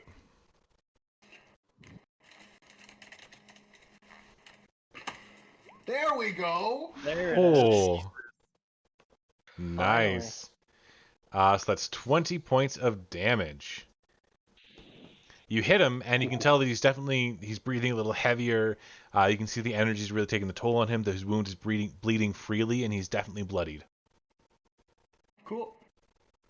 Oh no. Oh no, he's gonna hit me. High or low? I love the oh no. High or low, man? Low. I heard the oh no before the number popped up on my screen, which was the best. Okay, so you swing your sword, and you actually manage to, while trying to hit the person, scratch yourself along the leg, dealing minimum damage to yourself. What was that one? 1 No, plus 3, so 4 damage. Oof. I say oof too. So the Roughnecks are going to come to the base of the stairs, the two of them in front, trying to beat you down. Aiden, they're going to take 2 quick attacks each. Did they just walk right by me then? He's at the base. He's at the base of the stairs. Like they are ignoring you, yes, because he's at the base of the stairs. Rude. So a 21 to hit. Yeah, barely. Okay. Yeah, that's all I got. Okay, so he's going to stalk you for a solid 7 points of damage. He just punches through your armor, trying to beat you down. Anything you got to answer for that, or they just good? What am I gonna do? That's Not fair. my turn. All right. Then it goes to Ragnar. The guy that's looking ragged, he's just beside me, also trying to hit me. Yep. I'm gonna take a swing at him. Mm-hmm. That'll hit. Okay, and it doesn't add the rage, so that's added on there. Does he? It drop does add down? your rage. You have a D8 plus 4 plus 3. D8 plus 7 for. Wow, so you rolled 2 plus, yeah, so 9 points of damage. And, sorry, were you asking what? Is he down? Nope. Okay. He is going to make a dex save. He will roll a 12 on that. He fails. Okay. He needs 14. As the lightning strikes him, he's still standing, but is incredibly wobbly. Unfortunate. That's all. All right. Then it's going to go to Rocks. I'm gonna walk to the corner Mhm. of the like stair. Like I'm assuming it's a 90-degree wall. Yep. So I'm just gonna poke my head around the corner and see what's going on down the stairs. Okay, so you can see Aiden there with a few of the roughnecks at the base trying to kill him. Anybody else? You'd have to get a little bit further down the stairs to be able to see them. Yeah, I You don't can really hear wanna them. Go down this. Okay. You know what? I'm gonna try and reach out and touch one of them. I'm gonna drop my mace, Mm-hmm. and then I'm going to Eldritch Blast one of the douche canoes that You are can- down the stairs. You can see 2 that are in combat, so you'd have disadvantage on the attack, and 1 that's not in combat, so you just roll regular. Yeah, I'm gonna go for the douche canoe that's not combat. All right. Where is my spell? Oh well, it's just a +6. I can just roll a d20 +6. Where's my advanced die roller? You are just a 5th level warlock, right? Yes. So you get 2 of those. Just. 2 of those? Mm-hmm. Eldritch Oh, Blast does why, 2 thank you. beams at level 5. Oh, okay. I read that wrong. I thought it was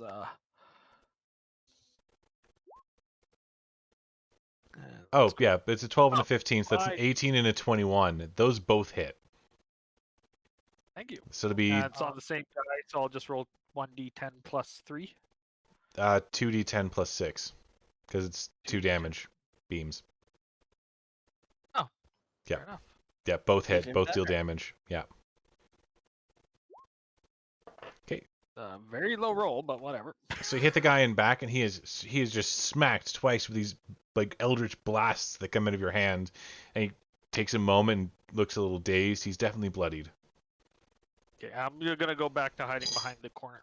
You just like peek your head, like, haha, and then retreat. Yeah, makes sense. Yeah.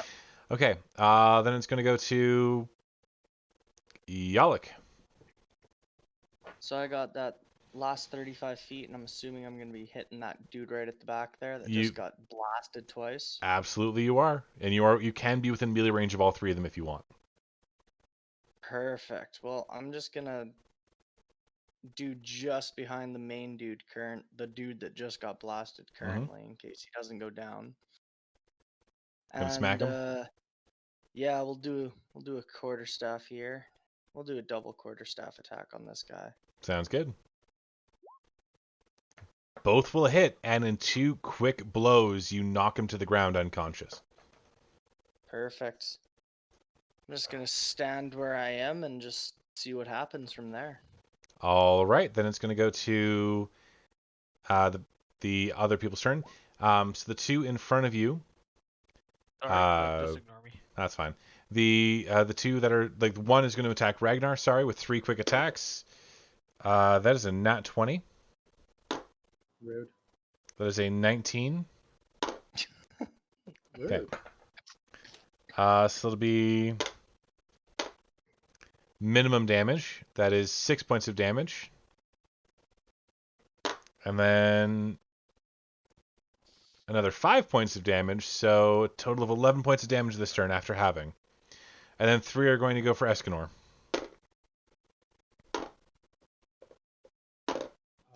Just so you know, Devin, Yep. didn't add its rage. Sorry? My attack didn't add its rage. How do you get the +3? Oh, right. You're right. It I'm a didn't. fighter. Yeah, you have that defensive, the dueling thing. I, Okay. I added that manually, so it didn't. So it's because it's constant. So Escanor, you're going to take 17 points of damage as one of them manages to slip past your guard and deal a significant gash to you. I got another crit. I need to stop Yeah, using these dice. They're all- player killers, apparently. You get all the crits tonight. We get all the nat ones tonight. Yeah. Well, I mean, you guys are getting crits. So- They're just crit failures. Yeah. Not wrong. Aiden. No one wanted to attack me, I take it?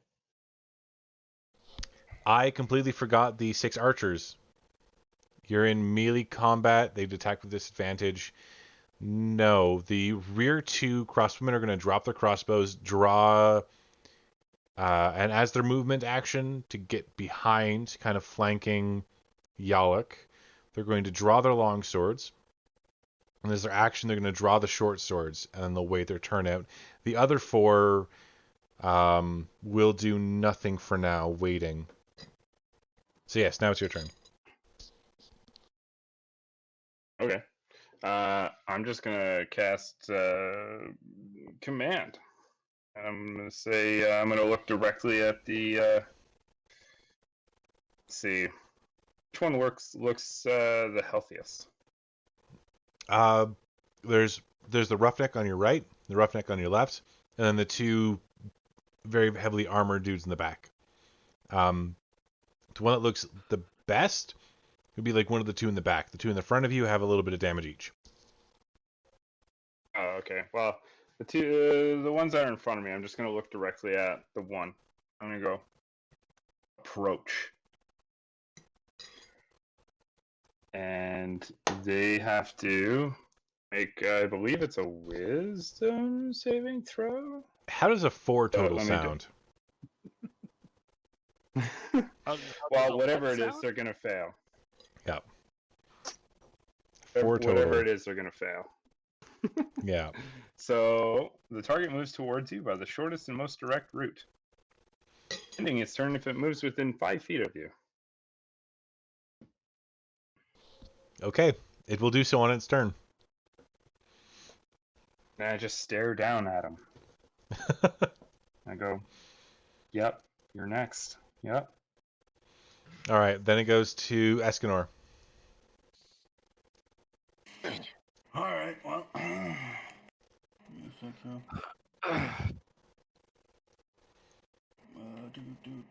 Where is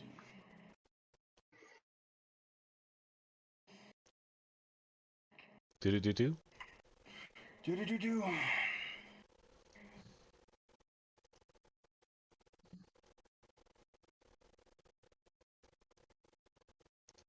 Okay.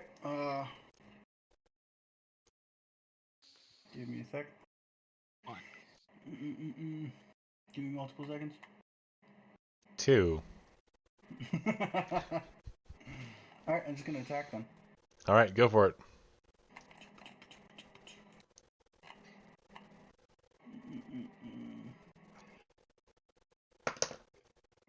I'm going for non-lethal damage.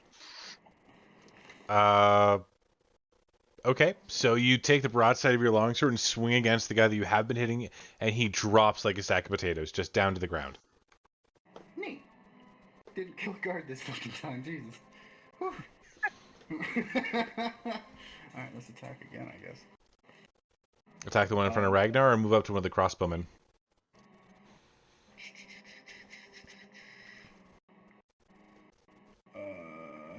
Should probably help out. How's the guy near Ragnar looking? Fairly healthy. His hair's a little staticky, and that's about it. Yeah, okay, I'll help out. I'll help out Ragnar there. Okay. Had no luck hitting this guy. Oh, for fuck's sake! High or low? Low. You manage to trip yourself up and stumble a bit. You're going to have half movement for the rest of your turn, which doesn't really matter. That's okay, though. All right. So I want to see if I have any bonus action spells.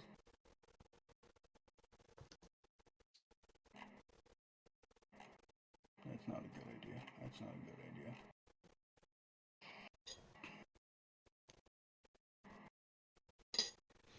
Sorry, I actually haven't eaten supper yet, and it's really late, so I'm just like munching.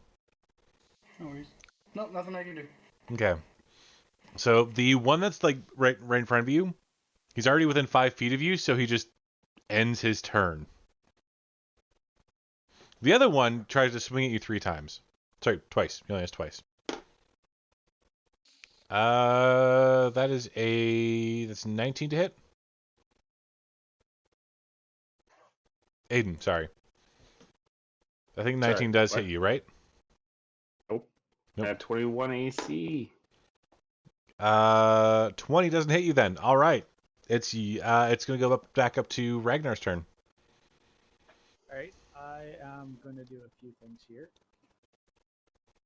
Okay. So for one, I'm going to use a bonus action to use Second Wind. Okay. Or cover. Oh, let's see. 8 points of HP. All right.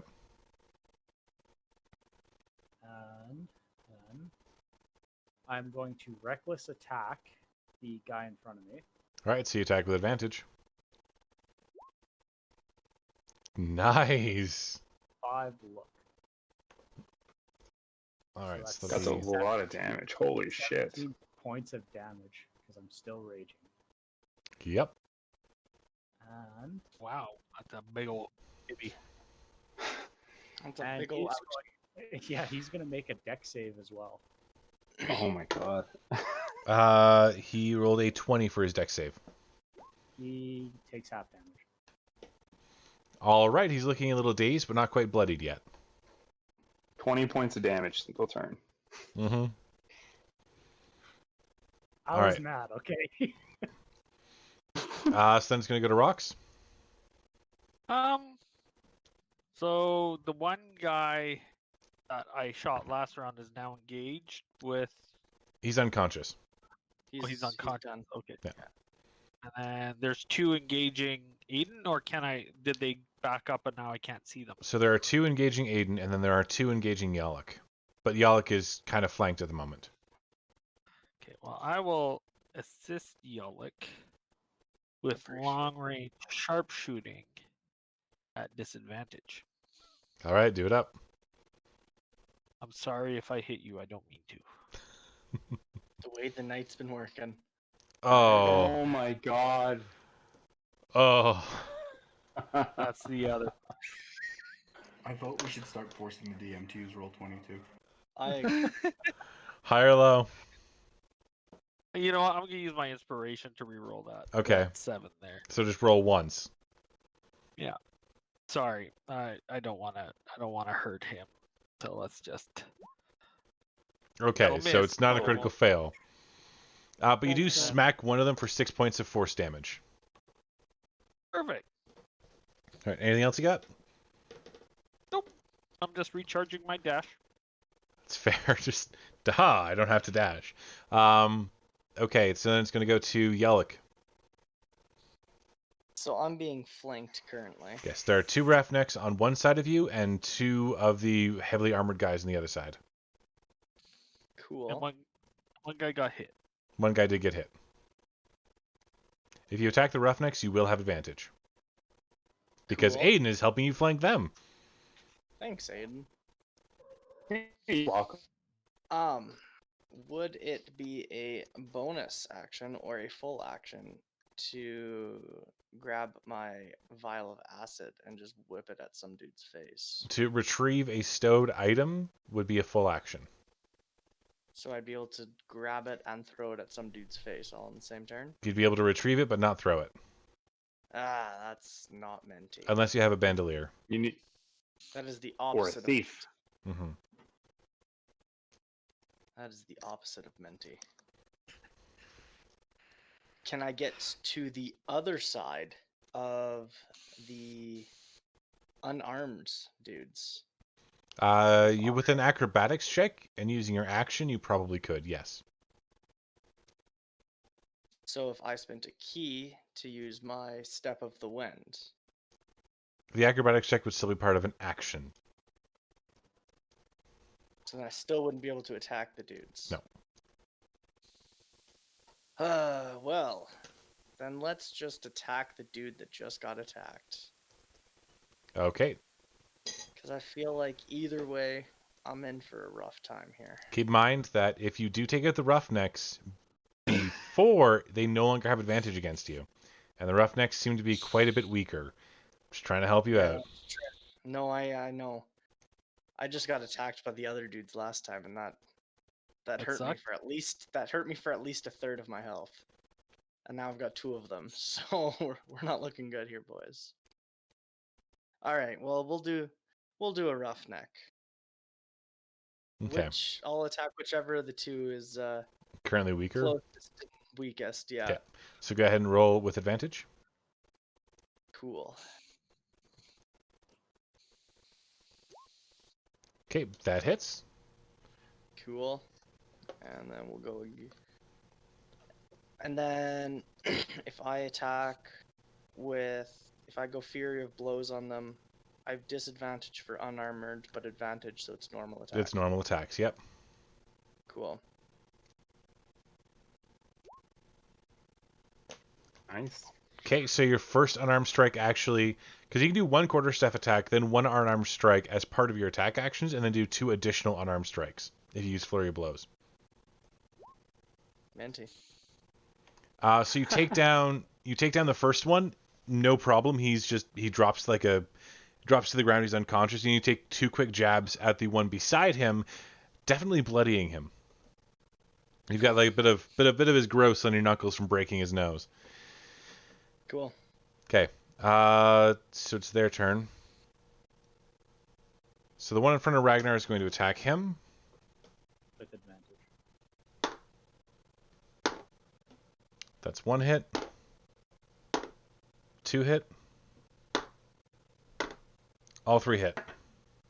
I was gonna say I don't have that much AC. Yeah. So it'd be 5 total plus 6, so that's 11 plus 2, so that's 13 total damage done to you, good sir. Okay, the one of the crossbowmen is actually going to, like I said, he ditched his crossbow. He's going to draw his longsword and short sword as part of his actions and step forward, taking a stance beside one of the elements that were taken down. The other 3 crossbowmen who are left are going to wait. Actually, I'll have them all drop their crossbows and draw swords. All of them. Alrighty then. Excuse me. There we go. Do that thing. There we go. Perfect. Then it's going to go to Aiden. There's still a guy in front of me, right? Yep, and you'd have advantage on attacking him. He was looking pretty bloodied. I'm gonna fuck him up. I'm just gonna hit him with my sword. So he's standing it right up. in front of me. Yep. Right. I'll be right back. Okay, well, the With first advantage. hit's always a bad hit. Oh, right. Okay, well, You're that's not the hit wrong. I meant to do. I will take the original damage because it was meant to be rolled with advantage, and you carve a deep gouge in his chest as he falls to the ground. And I'm just gonna see. I told you. Where's the next closest guy? By me. Yeah, he's 10 feet away from you. Yeah, I'm gonna. He's 10 feet away from me. Mm-hmm. I've got movement. I'm gonna walk over and I'm gonna fucking hit him too. Sounds good. Do I still have advantage on him? You do not. Can I position myself so that I do? Yes, you would take an attack of opportunity. That's fine. Sure. A 24 to hit. Okay, sure. It's going to deal 10 points of damage as the guy Ouch. lashes out with you with a sword. It's fine. Concentration check for shield. Oh yeah. What do I gotta hit with this? I Constitution think it's saving just 10, throw, isn't it? and it's 10 plus half damage, or just the damage itself, so 12. Oh, I 10 see. plus If half it's damage? more.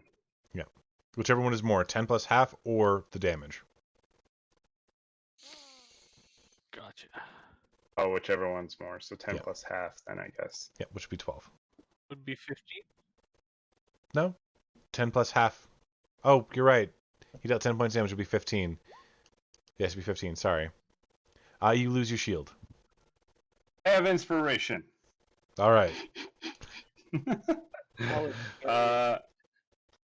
Actually, I'm not gonna use my inspiration for that. Fuck that. Just Okay. yells, "I have inspiration!" and I just wanted to use it. No, I'm gonna go and hit that other guy that was smacking Yalek around. Alright, sounds good. With advantage. Pow. That does manage to actually hit him, and you strike him for a reasonable amount of damage. Not enough to bring him down, of course. He's not even bloodied yet, but you do... Oh, yeah, that does a little more. All right. I like how you're He's still not bloodied, but as the Right. divine radiance washes over his body, he looks at you angered that you actually managed to strike him. And I come at me. All right. Escanor, Oh wait, hold on. I Yep. have a bonus action. you do. Shield of Faith. I didn't know that was coming. Fair enough. Okay.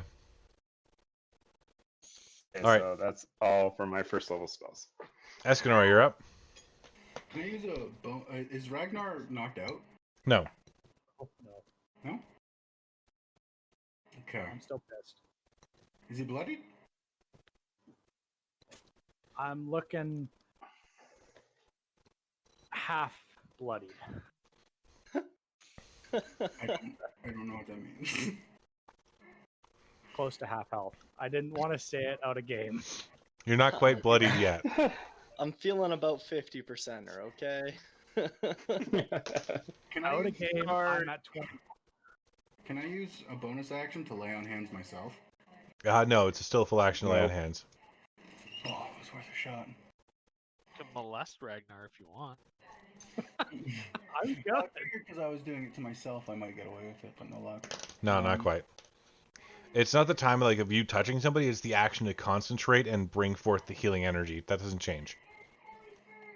And plus, you really shouldn't be touching yourself right now. You're kind of in the middle of something. Not the time nor Or place. someone. Quitting words. So if I use that action, I lose my bonus attack, do I? Is that how that works? Yes, you would. Yes. Okay.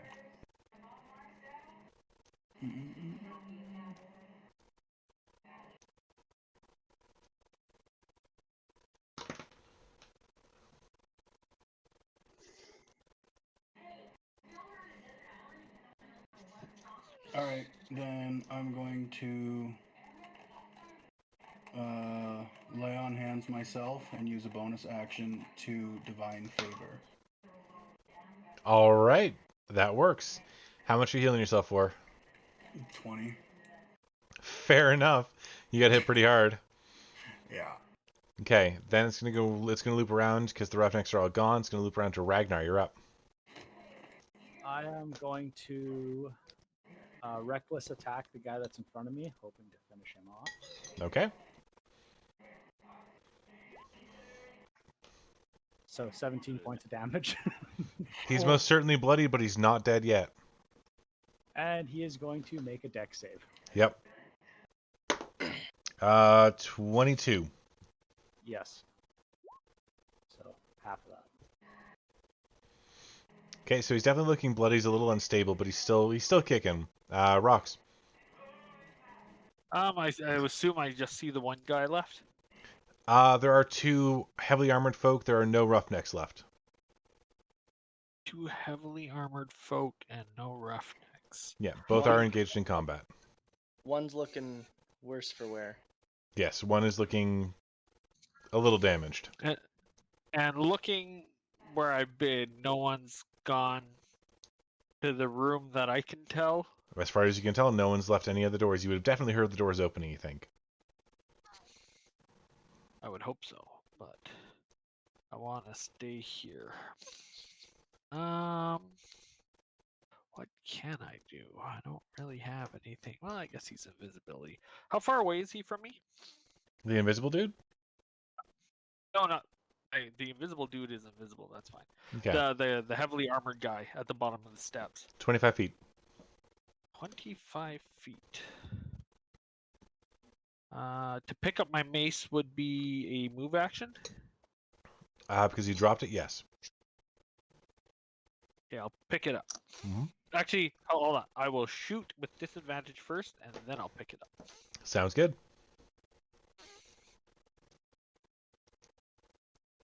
Disadvantage. Pew pew. Both actually hit. Jesus Christ.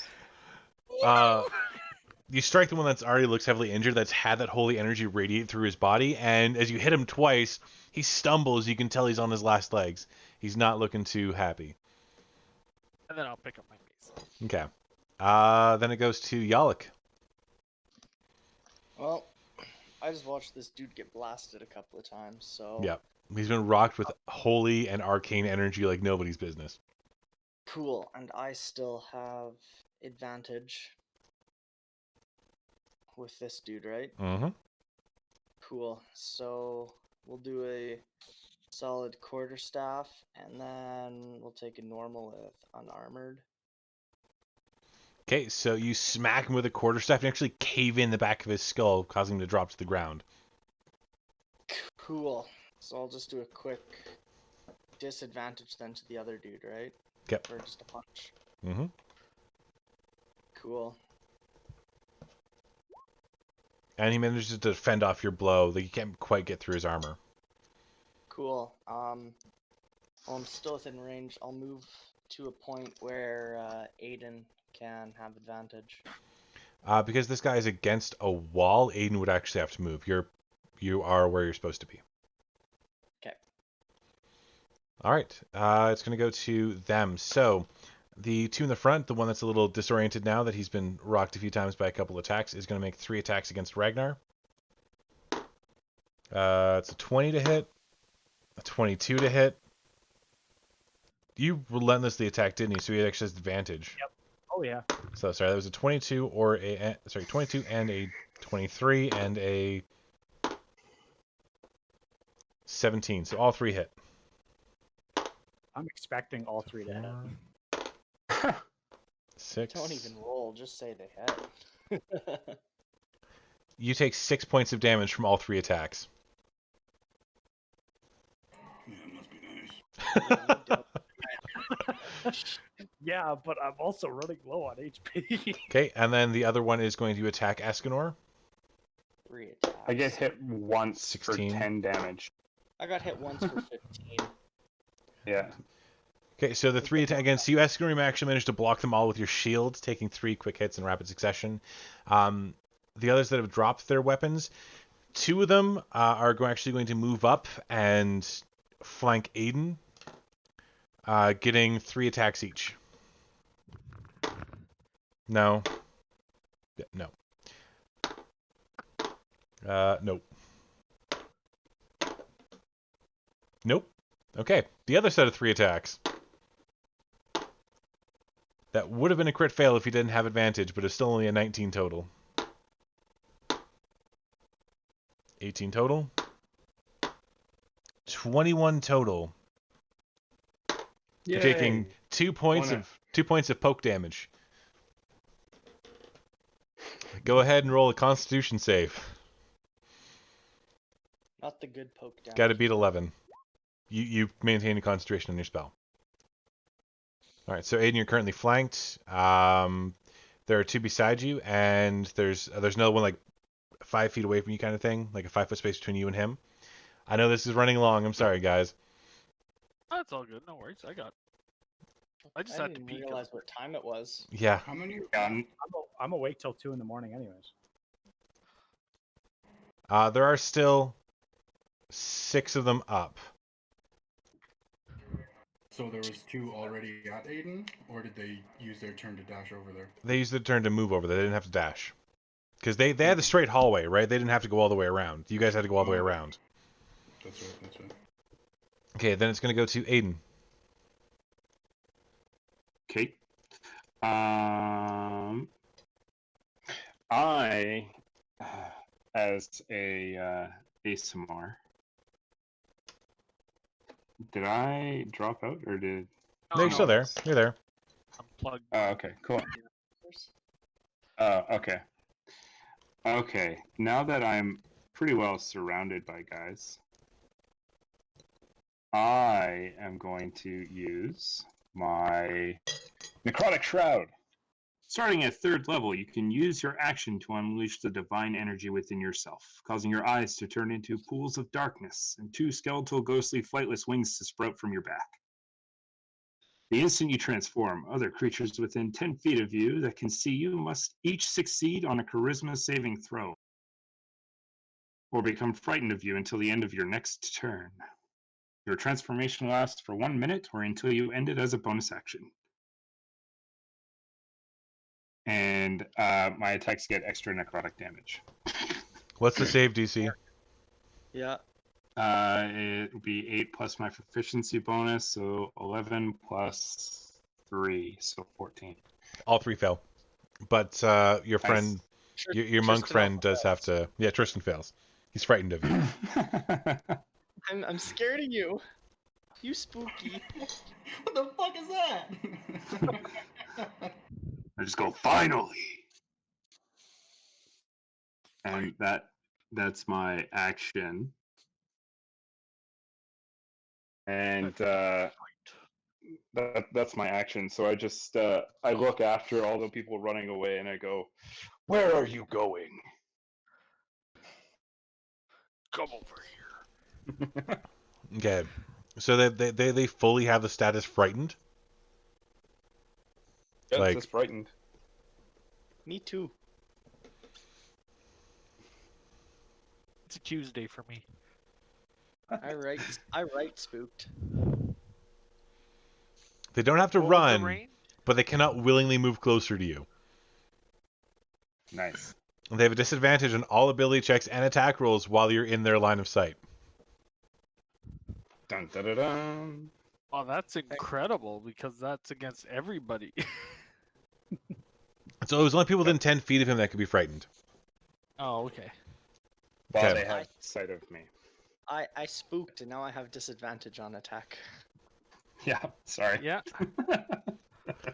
All right. Aiden goes to Escanor. All right, so the one near Ragnar, he looks kind of right. Yep. All right. End him. No. Your first slash does miss, as does your second. That's unfortunate. Didn't you It's hear just my practice. call? It's called end him. All right. Just practice. Ragnar, you're up. Well, I'm gonna reckless attack him again. Okay.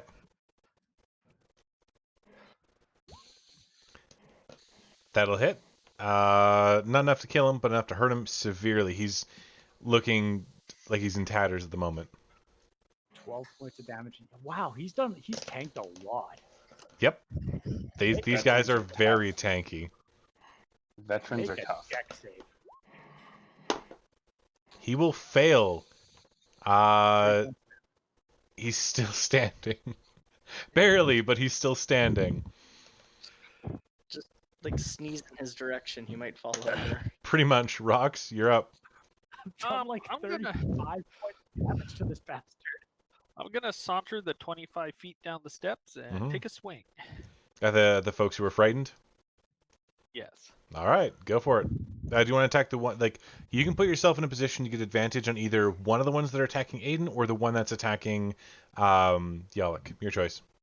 I'll help you all look out. Aiden seems to have it under control. That's fair. That's very fair.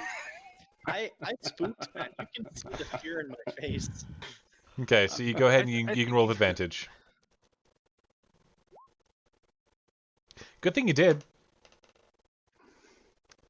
All right. Yeah. 2 1s. That's awesome. And oh yeah, no, that's really good that you rolled with advantage. Okay. Holy shit. You smack him both times with your crumpin stick, and oh, sorry, no, the first time you didn't hit him with the crumpin stick. My apologies.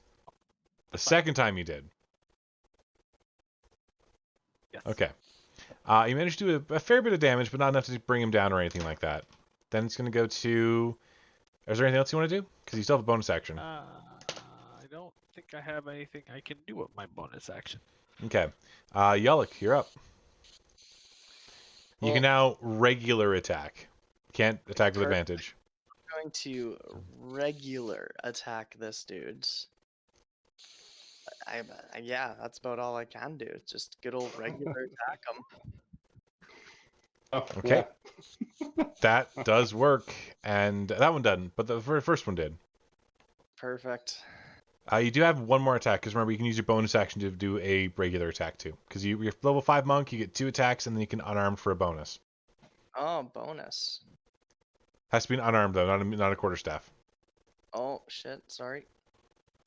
I mean, technically, my unarmed does more damage. Yeah, it does with a critical hit. Yeah. First one. Woot woot. All right, the tables are turning. You guys punched him, and he looks a little dazed. He's still in it. He's definitely bloodied. Then it's going to go to them. So the 2 surrounding Aiden will not attack. They are too frightened to attack for this turn.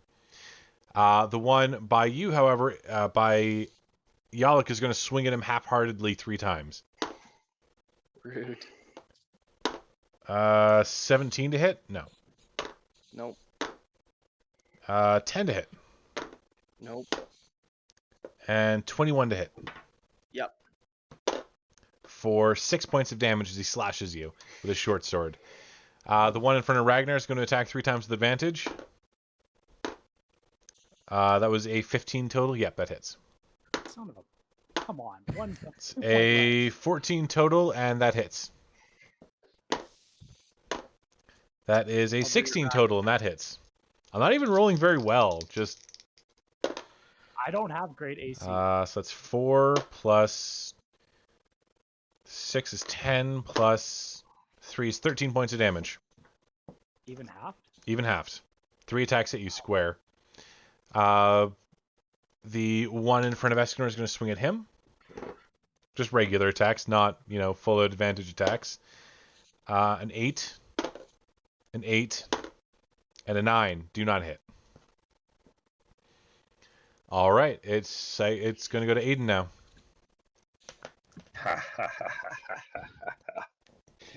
I'm gonna walk forward to the one swinging on Yolek, and I'm gonna come crashing down on him With advantage.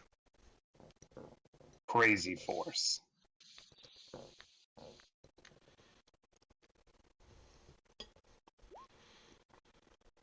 That hits.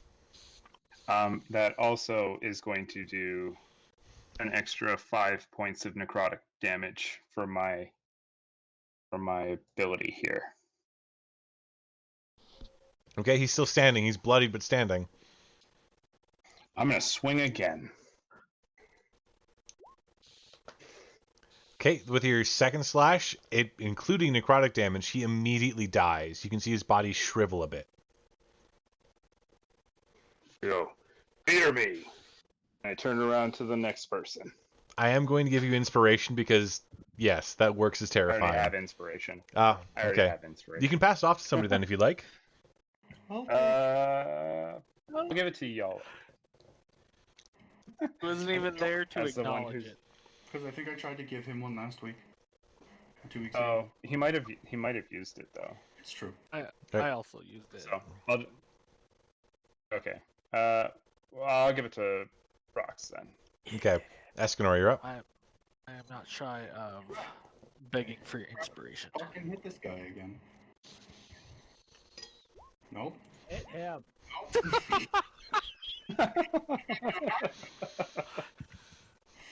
You know the drill, high or low.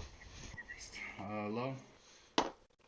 Is that number 4 for It's Escanor? 4 or 5 today. No.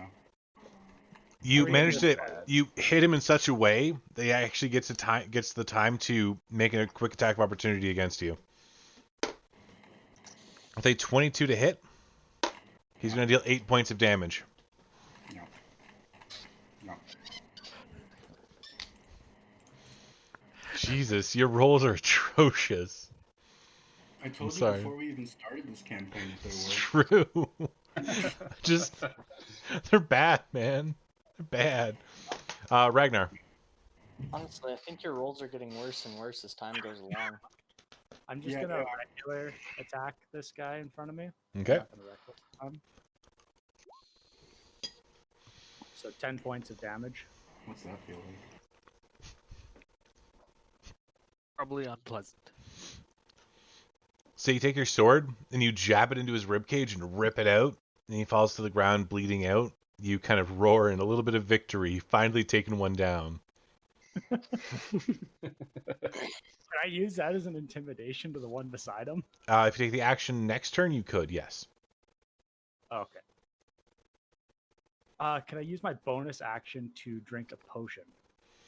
Do you own a bandolier? No. Then you'd have to take your action to retrieve it. Son of a bitch. Okay. That's why bandoliers are very, very handy. Okay, that's it for you then. It's going to go to Rocks. What's up, homies? And I guess I will turn to the. Are they both love? The two that are left standing between our triangle of love here. Mm-hmm. Are they doing quite well, or is one? They're looking fairly. like he- They're both fairly healthy. Yeah. Okay, well then I'll just pick the one to my left. Okay, you can actually move around and get inspiration from Aiden, or not inspiration, advantage from Aiden. Yeah, I'll do that then, if Okay. that works. Yep. And I go, hiya, hiya. The first one misses, but the second one does hit, and you can see he kind of winces. You said with advantage. Oh, I did say with advantage. Yeah, it's true. So the first one hits, because obviously, and then the second one also hits. But for very little. You managed to beat him twice with your crumping stick, and he looks intimidated just a little bit. Anything else you got? Oh, that's everything. Okay, Yalak? So we got 2 left. 2 left in front of you, and 2 left in front of Ragnar and Escanor. Oh, good. And I'm still terrified of Aiden. Yep, you cannot get any closer to him. Nope. It ended. Oh, and that frightened effect is isn't it until the end of the next turn? of my next turn. Oh, okay. So I used it, and then I had a turn of swinging, and then No longer frightened. Cool. Yeah. Sweet. So I can move to a point where I have advantage. Yes, you can. Cool. Well, let's do a double quarterstaff and then a good old bonus action normal punch. Okay. Oh, Jesus. Wow, that wasn't very nice of you at all. No, man, Nice. I actually hit. I can hit, but I don't hit often, it seems. You're taking my luck. That's 24 points of damage. Are you attacking the same one that Brock's attacked, or are you attacking the other one? We'll attack the weaker looking dude. Okay, so the same one that Mark's attacked then. Mark's Rock's attacked then. Jesus. Yeah. He's looking bloodied as you beat him half beyond recognition. Okay, on their turn, they will raise their hands, drop their weapons, all 4 of them, like immediately like looking around. You can see there's a bit of unspoken language, like, we are not getting paid enough for this. What are you doing? Pick up your weapons. Fucking cowards. But that's their turn. They're dropping their weapons and they're getting to their knees, saying, "We don't get paid enough for this, guys. We do not." It goes to Aiden after that. Where are the children? Look. We don't know. We got paid to guard the place. That's all. What? What is that powder? Look, we I'm don't just, like, know. Looking down Yeah. at things. So does anybody still have hostile intent at this point in time? Not if they're surrendering, no. Nope, they're fucking cowards. I lost all interest immediately. I'm Yalak? slightly still pissed off at the dude who just attacked me, so I kind of just want to give him another punch. Ragnar, are you still feeling hostile? I just finished killing the one guy, so I was only hostile towards him. Okay. I'm just gonna give By the way. the dude I just beat. I'm just gonna give another quick punch too, Just a sucker just- punch with advantage. just to say like, fuck off, guys. Actually, he is at the moment surrendering and considered helpless. If you want to, you could take a full turn to do a coup de grace, which would critically hit him. That sounds tempting. Sure. Okay, so what's your melee damage right now? It is. So roll 2d4 and you'll get a +8 to it. 2d4 plus 8. Mm-hmm. Advanced dice roller, 2d4. Nice. Roll. Oh, that's just a d4. I wanted to God, actually you're gonna type it out. murder him in cold blood, sir. He's a grumpy old man. It's in his character. Mhm. 1 + 1 + 8, so 10. Do you hold back?